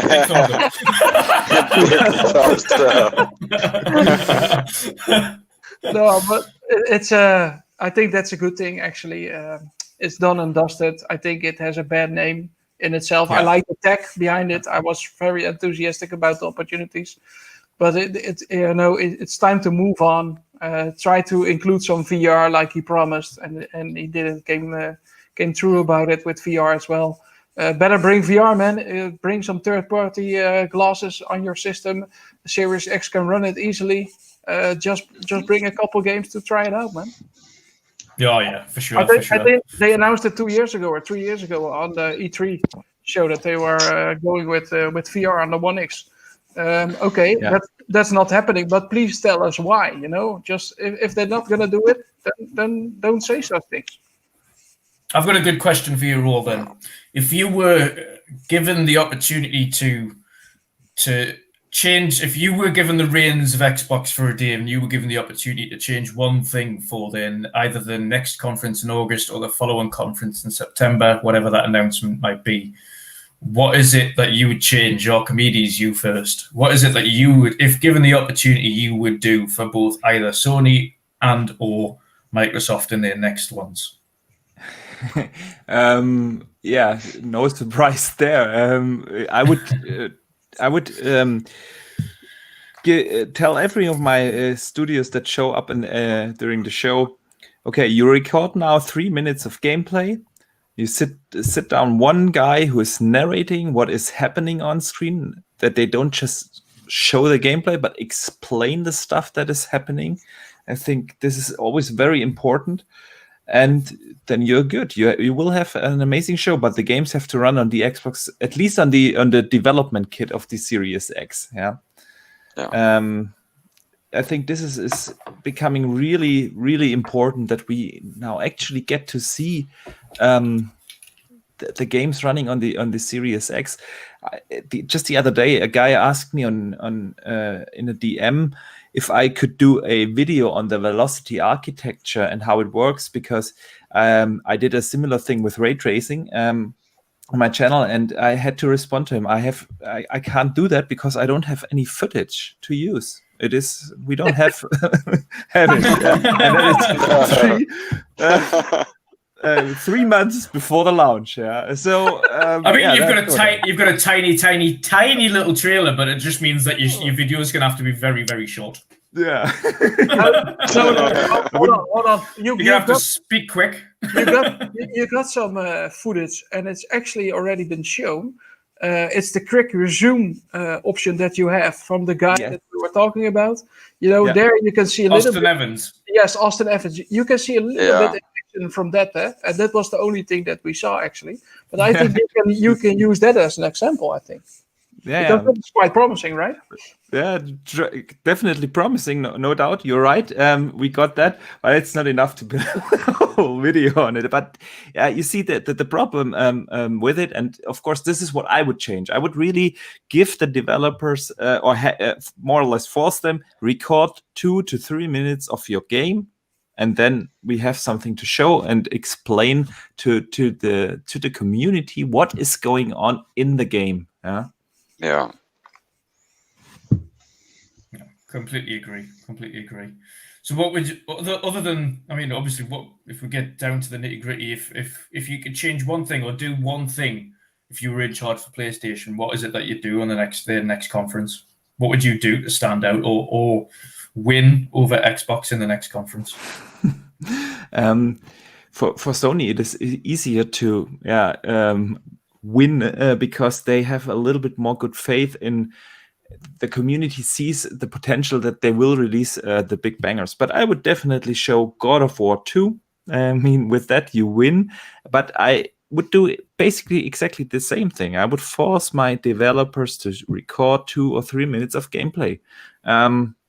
Because this is the most convincing thing you can do for a customer, to just show them the quality of the games that they will be playing, and you can't deliver that in a trailer. With Sony, I would go a little bit even further because they have not announced as much as Microsoft did. I would really explain to put a little segment in there and explain how will backcompat work. What is the plan for the smart delivery thing? And of course, I would also show them some of the features that are new to the console. Like they have teased it a little bit with that they have a new share button and that this will be a revolutionary experience and whatever that means. But explain that to my customer. What does he get as on the platform and services side? What title do you think Xbox could show off that could potentially win over Sony? The initiative game, definitely. I think they are ready to show that game. This is something they are holding off that announcement for when Sony has announced God of War 2. Yeah, well, I hope so because I think everyone's keen to know what they are, and seeing even more photos which you shared into the podcast chat before. That looks nothing like Perfect Dark. No, not even close. Nothing, not at all. So it's looking more like an Assassin's Creed / Prince of Persia at the moment. Prince of Persia, yeah, right. Yeah, Exactly. yeah. Oh dear. We'll see. We'll see. We'll see what happens then. We'll see what happens. Sean, same to you, buddy. If you were in charge of Sony for their next conference, what is it that you'd show to kind of win over more Xbox fans than they did this year? Just to differentiate between the two generations, show off, why this hard drive is so good in comparison to Microsoft's in a way.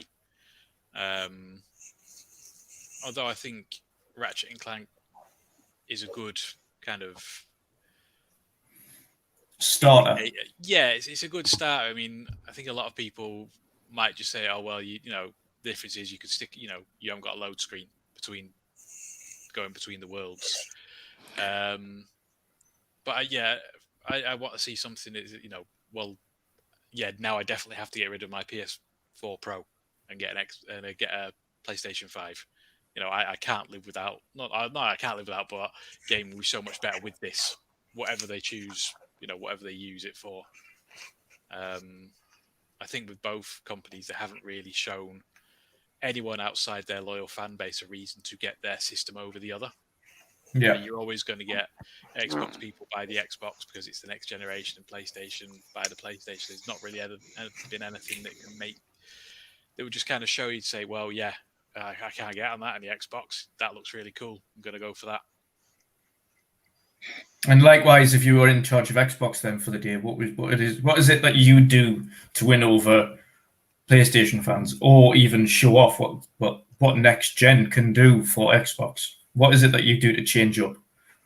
As I said, I think pretty much similar to what I've just said for PlayStation, but the other way around. There needs to be something to show what you can do over the other. But I think Game Pass is a good thing for Xbox in itself, especially if they get bigger third-party people involved. If I'm not a hardcore of PlayStation and I find out that I can get, I don't know, just think of a game. I was going to say Battlefield, but you'll never get that because of EA Access. But something like that, that I'm going to have to pay 60 quid on the PlayStation, or what? I can pay 12 quid a month and get all of Xbox's games plus all these. Yeah, I'm down for that. I think that's what Xbox is going for. I think over the next generation, you'll start to see bigger titles involved. Can you imagine like Division 3 being day and date on Game Pass, something like that on consoles? Although that, no, I don't, because Ubisoft's got their own little thing on PC. Yeah. But something, a big game, a big game. Maybe Destiny 3. Let's just say Destiny 3. Day and day. I mean, to be fair, there's stranger things that happen. Like I say, Microsoft. I think of especially with Bungie going by themselves now. There's certainly something in the works there. Whether that be, but obviously we've seen that with Destiny 2's new expansion. That's day and date on Game Pass. So stranger things have happened. I think Destiny 3 is probably the most likely out of the bunch. I think it goes enough. I don't think they're in the position to buy. No, I don't think I don't think Bungie will want to be bought. I don't think they want to go back into the fold with Microsoft. No. I think a partnership. Partnership. I mean, look at Insomniac. They were very, very close to Sony for many years before being purchased. So whether you've got that similar kind of thing. Yeah, agree.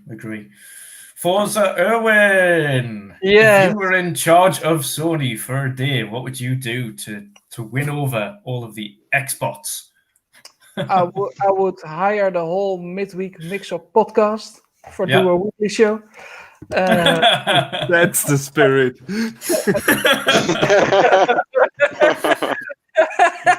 We'll do the announcements. I don't mind. Exactly. Go for it. Yes, and no. What I think if I were Sony and I will be on the market, I would really explain what PS Now is and what it does and what it will bring into the future, because for sure they're gonna need to do something with that. I think they have. I think they have the system or the servers ready, but I think they need to expand a little bit more.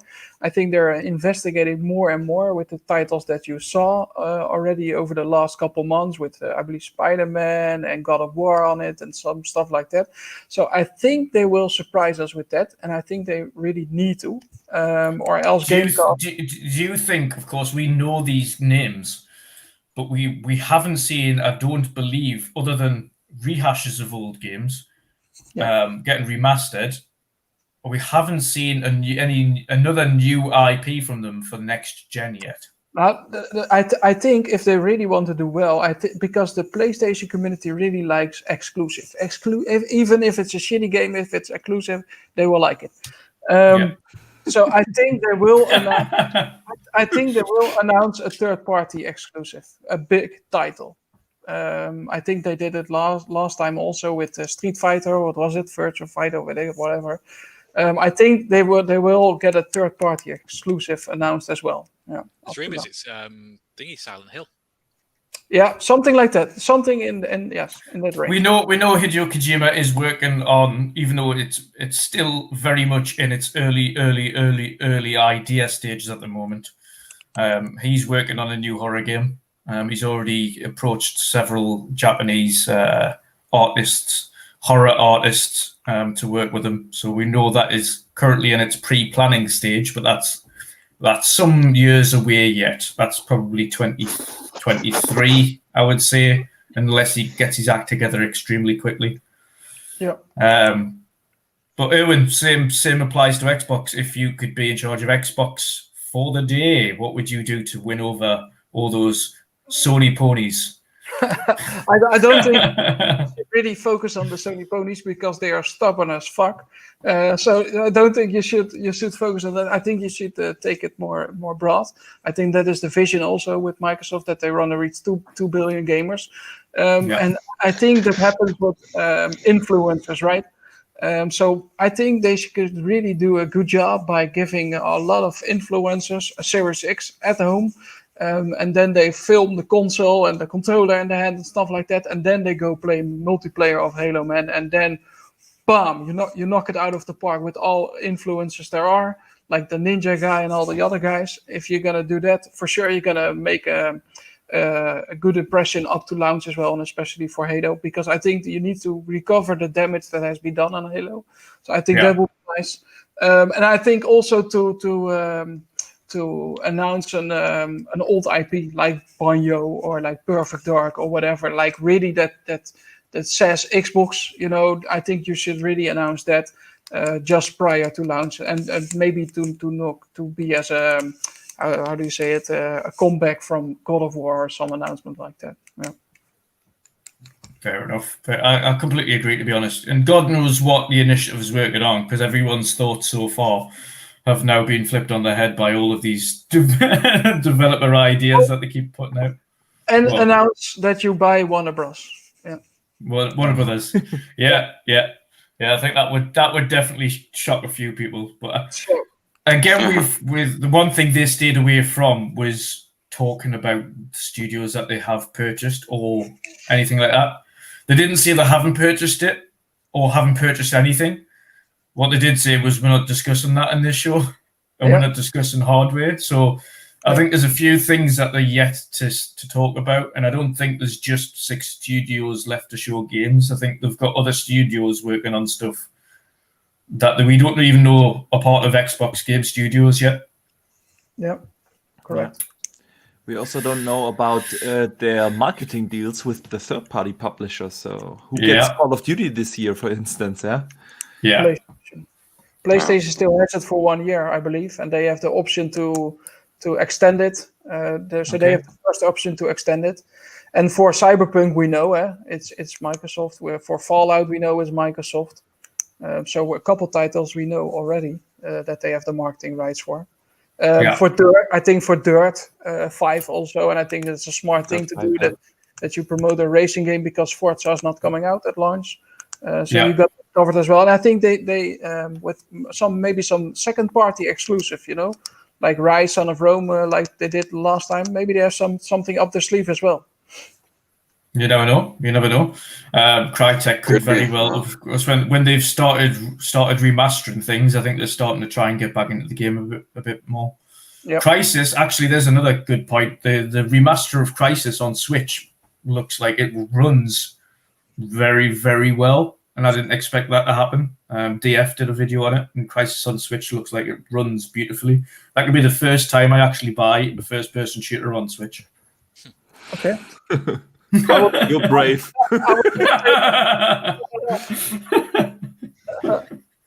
Yeah. But yeah, I mean, same questions are going to Patjeuh. Yeah. If you were in charge of Sony and you wanted to beat all of the Xboxes across the head, how would you win them over and bring them over on the next conference? Stop selling PS5. No, I'm just kidding. I don't know. Like Boxenberger said, I will actually show some gameplay, let people see what they can expect from the games, and what the hardware is, that kind of stuff. And like the other way around, also with Xbox, show some gameplay, show what we can expect. That's what the community is waiting for, So yeah, that's one of the main things I would do if I'm in charge of it.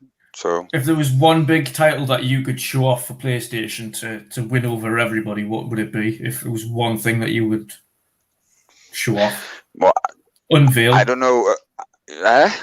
Sorry. One thing you could unveil, one IP you could drop that would win over a lot of people. Well, I think that's going to be God of War. I don't know. I don't know a lot of exclusive games on PlayStation, but I know that God of War is a really, really good game.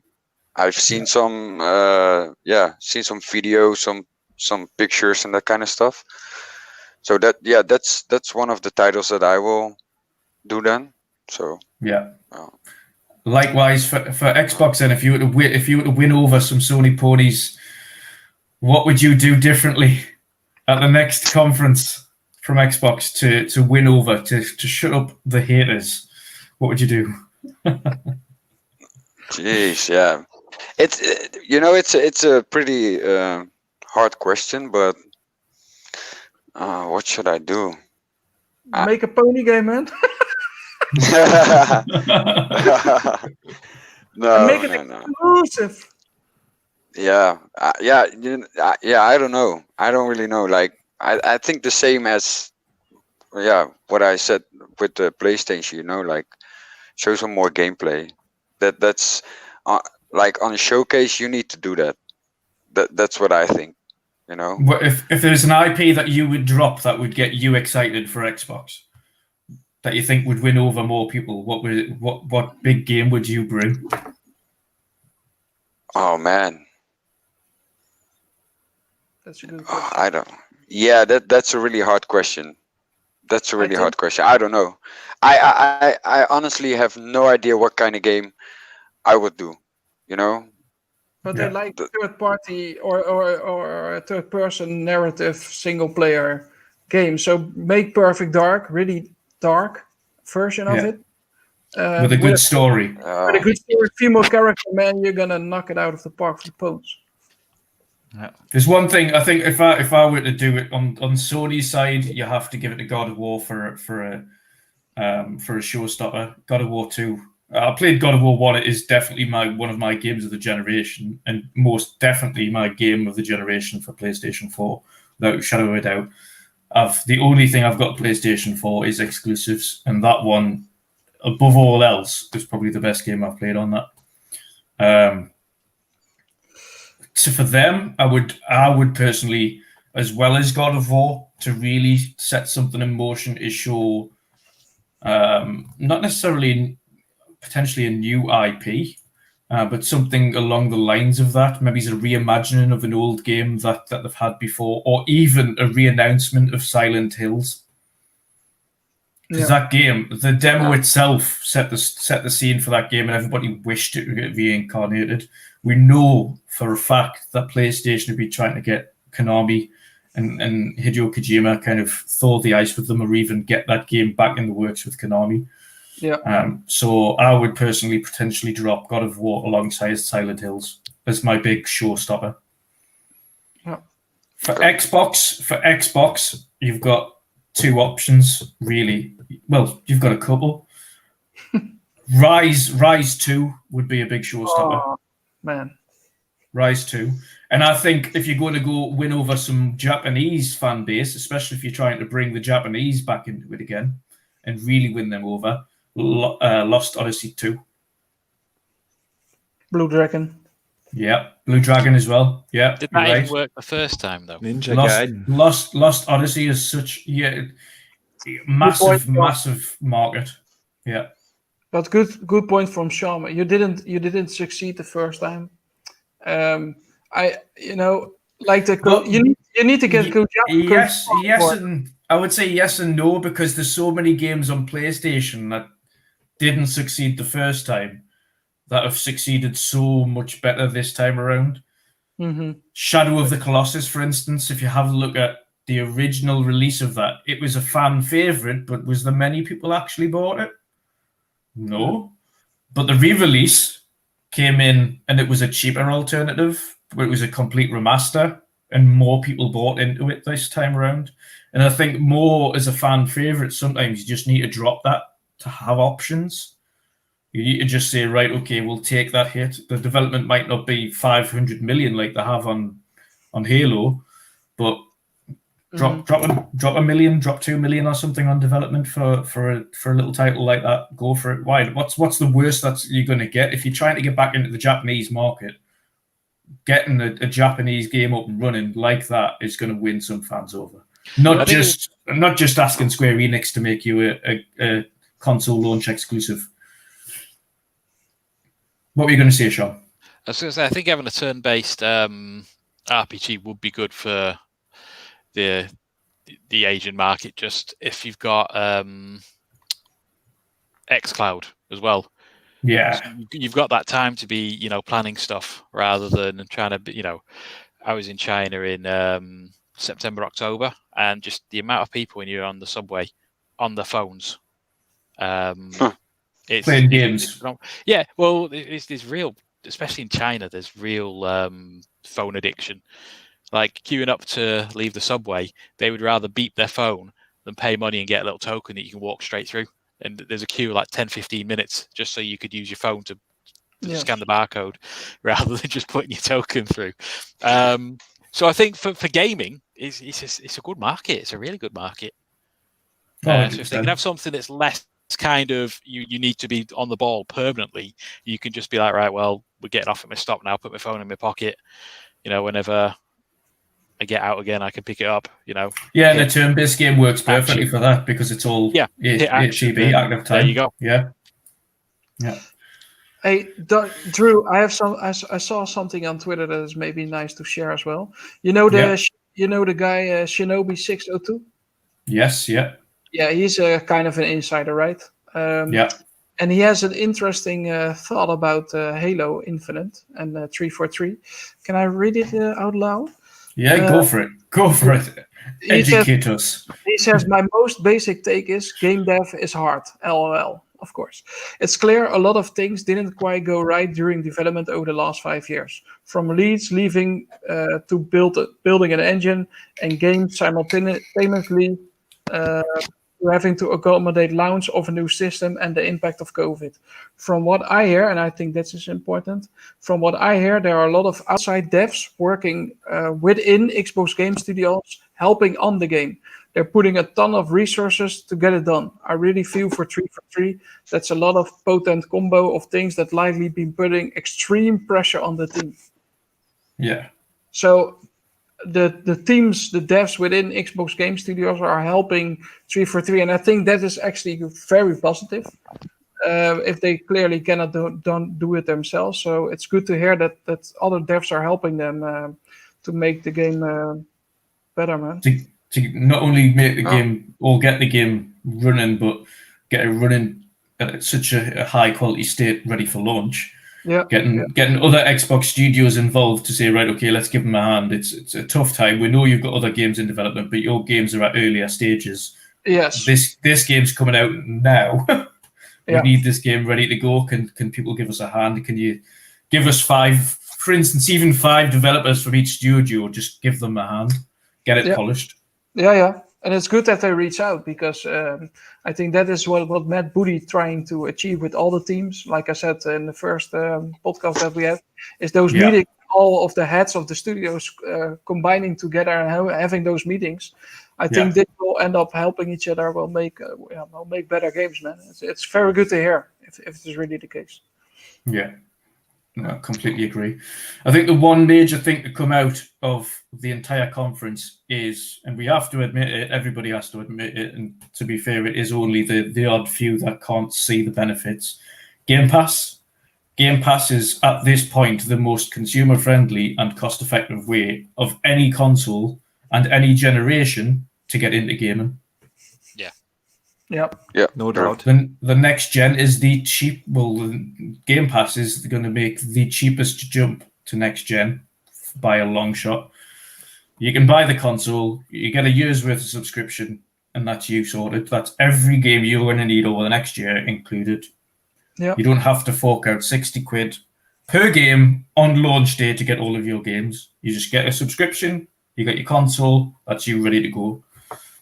On the flip side, no matter what PlayStation do in terms of pricing, if they're pricing 100 less than Xbox Series X, they haven't got an alternative to Game Pass. So you get 2 games with a Series X, and you're already more than the cost of 2 games with PlayStation. You're more than the cost of Series X, regardless.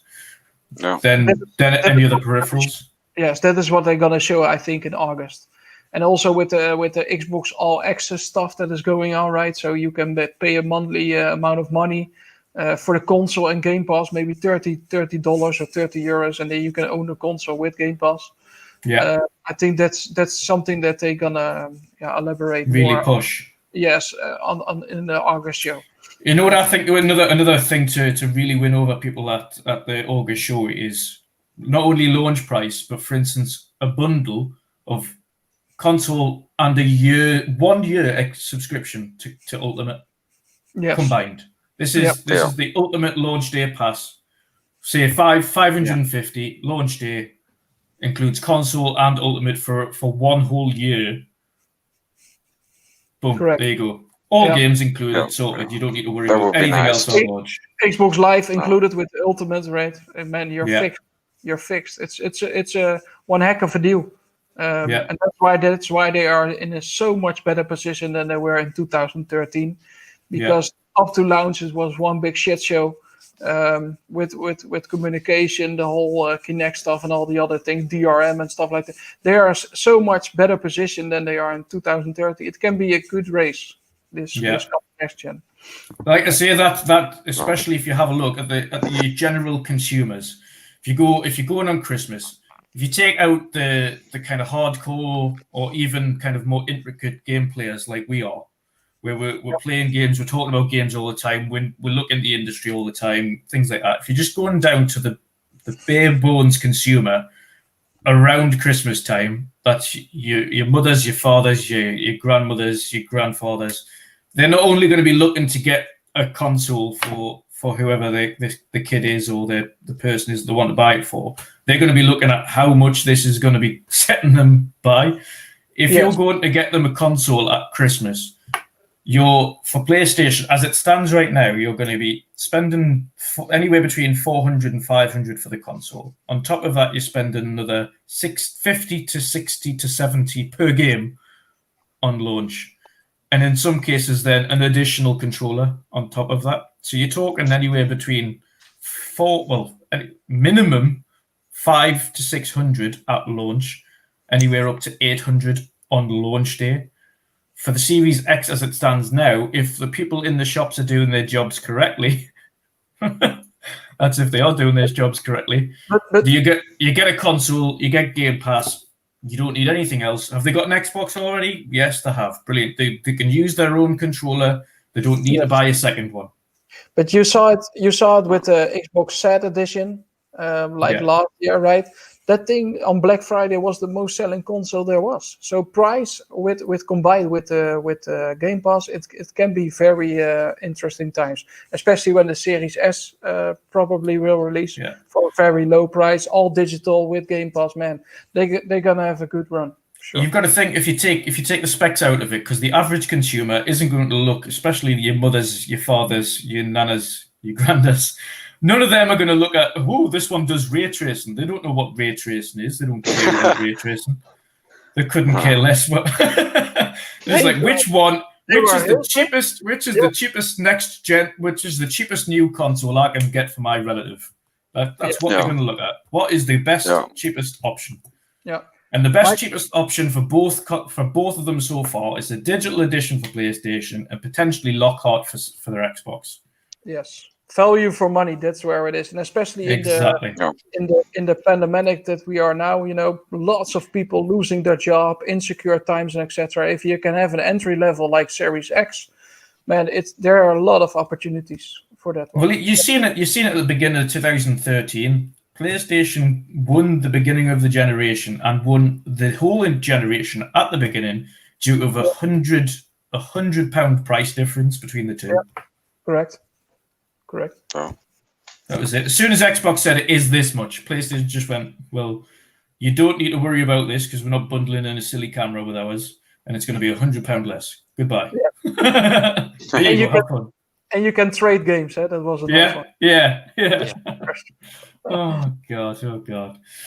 Is there anything else that anybody else would like to cover before we wrap this up for this evening? Anything else that anybody knows? Any news that we have? Just want to comment on how awful Games of Gold is now. Oh shit! Yeah. I downloaded Modern Warfare 2 campaign on PSN today, man. I'm liking it, but the games with gold, they better can stop because it's horrible. Well, I think it's killed it, hasn't it? Yeah, I think that rumor is Game Pass. Obviously, it's crippled gold. It's pointless having gold now if you've got Game Pass. Let's face it, and it's pointless having gold in general if you've got Game Pass because it's the same. Yeah, it's the same subscription now. I think gold needs to just be knocked on the head. You should allow the free-to-play games free to play. I'm not talking about the games you get with gold. Oh, games, yeah. so, Well, I think that's the point. I think games with gold or gold in general just needs to be scrapped. Yeah. I think you have free to play in general online is free. If you want your subscription service, you get Game Pass. Yeah, PlayStation. Battle Knight, Yep. Override, MX Unleashed, and Red Faction 2. Scraping the barrel. Yeah. Me. Yep. And especially when on PC it's free, Xbox Live. Yeah. So with the new next gen console launching and people step in this new ecosystem, then people like, so I need to pay for Xbox Live and I have Game Pass already. Maybe if I play on PC, it's free. You know, it can be quite confusing as well. And I think that's not good. I think they will address something. And I think Major Nelson already gives some hints a little bit in the RDX podcast as well. So, yeah, I don't know, man. Let's see. Yeah. Exciting times. It is. Can we have a quick word for the chat? Yeah. Quick word from the chat. It's to be fair, thank you very much. There's quite a few different and new faces in here. Quite a few faces are new, and a few that I've come across. VJ specifically, he jumped on straight after the podcast yesterday with Boom and kind of checked out the YouTube channel as well as the podcast. So thanks very much for joining us today. Thanks, Marion, again. Marion, thank you very much for jumping in. Rick for jumping in as well. There's quite a lot of faces I think we recognize in here. So thank you everybody for jumping in there. Gunstar as well. Yeah, man. Awesome. Barry, Marion, Pixel Witcher jumped in earlier as well. It's brilliant. That's a buddy of ours in real life as well. Oh yeah. Some like the guys that are watching the show for 2 hours. It's incredible. Super. Yeah. So thank you very much for everybody that's jumped in and even continuous chat all the way through as well. Appreciate it. Yeah. Appreciate it. Nice. Push that like button. Yeah, most definitely. Push the like button. We'll be back as usual, back again next week for the same time. The same time next week for our glorious chats. We'll see what else we can come up with. But to wrap this show up, we'll start with Archimedes. Archimedes, if you can just tell the chat where to find you, what you've got coming up next, what your plans are for your next videos, etc. And again, let them know where they can find you. Yeah, well, you can basically find me everywhere: Twitter, YouTube, Xbox Live, PlayStation Network, at Boxenberger, of course. And yeah, what am I going to do? Well, I have a pretty good idea of what I'm doing for my next video, but I'm not going to spoil it. It's going to be... After everyone in chat and anyone who watches this video, go and subscribe to Boxenberger. Very high quality work there on his videos, puts a lot of effort into it, and you will enjoy them. Very informative. Of course, if he's not going to tell us in this one, then I recommend you definitely go to his channel to see what he's working on next. Yeah, it's going to be about video games, so much I can tell. Oh, that's a new topic. Happy days. Shom, where can everybody find you, mate? And what are you up to coming up this week? Gaming wise, I normally just play on the Xbox, although I do have a PlayStation under, again, just Shomberlon. Twitter, the same. And yeah, just find me there. Pretty simple, really. Happy days. Patjeuh, where can everybody find you? And are you up to anything this week specifically, other than PUBG? Yeah, you can find me on Twitter. I'm mostly on Twitter. Xbox as well, of course. And what I'm gonna do, I'm gonna play some Grounded, and definitely gonna hop on some PUBG tomorrow, man. New season. I'm looking forward to it. Yes. So, yeah, I think that's the most thing that I'm gonna do. Just keep grinding PUBG. that's yeah. Yeah, and just hope any day now they come out with an announcement saying next gen upgrade. Oh, that will be nice. Oh man, yeah. That's one thing I'm also looking forward to. Like, let's see how it is a service game. I can only imagine there will be a patch for that for next gen. I can only imagine. I will ask Nico Bahari is his name. I think he's on the marketing team as well for Xbox, and he's very much involved with PUBG as well. I will ask him on a private message if he can give some updates about PUBG, man. Yeah. All right. I have a little bit contact with him, so. We'll see how that one progresses, and we'll update everybody on next week's podcast. Erwin, where can everybody find you, buddy, and what you up to this week? Yeah, so I'm mainly on Twitter. That is Forza Erwin, of course. I also have Xbox Benelux. That's my second account that I started that because Xbox in the Benelux, so Belgium, Netherlands, and Luxembourg is almost not visible. So I started that site as well. So you can check it out over there. I post from time. I do a lot of giveaways as well. So please take a look over there. I'm on Instagram, but that's more of private pictures of my family, a little bit Xbox sometimes. And it's also and it's also Forza Erwin over there. What I'm gonna do is I'm gonna play as much as again The Last of Us 2 because I actually want to go now and play The Last of Us also. So I'm really gonna finish that up. But tomorrow, together with Patjeuh, we're gonna play some PUBG. Really looking forward man. I think I'll join in tomorrow night with you as well. Yeah. Day one PUBG. I like your spirit. I want to play some PUBG, get some chicken dinners, feel that adrenaline rush because there's no other game that can give you that adrenaline rush like PUBG does. So really looking forward, and also playing a little bit of Grounded over the weekend. I think. I don't know if you can play. You definitely need to do it. You can play with 4 people. You can play with 4 people. Let's go for it, guys. Perfect. Yeah, I'm up for that. I'm up for that on the weekend. Happy days. Good, man.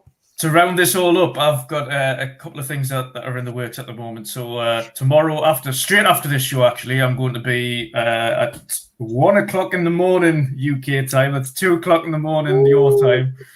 I'm going to be on Will Be Woods podcast. Will Be Woods podcast. So you can catch us there. Tomorrow, I will be on Mads Gaming's Next Gen podcast. Oh, cool. That was delayed from today due to a few people having a either time difference or issues going on. So that'll be tomorrow at 9 p.m. That's 10 p.m. in Central Europe. And then Saturday, I will be doing my first community spotlight with Crazy Legs Craig, or as you know him, Xbox Jesus. Nice. So community spotlight was set up specifically, and I do want feedback from people in the stream and people in chat. But I want people to come to me and nominate somebody that they think is deserving of someone who's very positive in the community, someone that really stands out, never lets negativity get them down, or someone that usually has quite a lot of, should we say, either something that is kind of debilitating. We've come across a lot of kind of either disabled gamers in the past, etc., that are some of the most positive influences on the community that you can possibly come and find. Specific reason I chose Craig for the first episode on Saturday was he has quite a number of debilitating health issues. If you follow him on Twitter, which I recommend you do, the lad has a lot of issues. He is kind of wheelchair bound. A lot of constantly back and forth to the hospital. But if you have a look at the sheer amount of work he does, just keeping the positivity going on Twitter and throughout the community, he really deserves a kind of spotlight and kind of discussing him a little bit more. I think one of the things we need to look into the community is spreading that positivity a bit more, specifically on individuals, much like Xbox Addict was when he was with us. Obviously, he had so many health issues going on, obviously paralyzed, etc., from kind of waist down, or even I suppose it kind of torso down. But did he let them get that down? No, he didn't. Every day he was such a positive influence, and I think highlighting more people like Xbox Addict, like again Xbox Jesus, I think is really going to be a positive influence on the community, and I think we need to do that a bit more. So going forward, if people can nominate people that they think are deserving of a little bit of a spotlight, I appreciate the inboxes and nominations, and I'll be inviting them on in the future. But first and foremost, 6 o'clock on Saturday, p.m. That's 7 o'clock Central Europe. I'll be having that one-to-one interview with Xbox Craig and get to know him a bit more. Other than that, I'll be jumping into games with you fine gentlemen.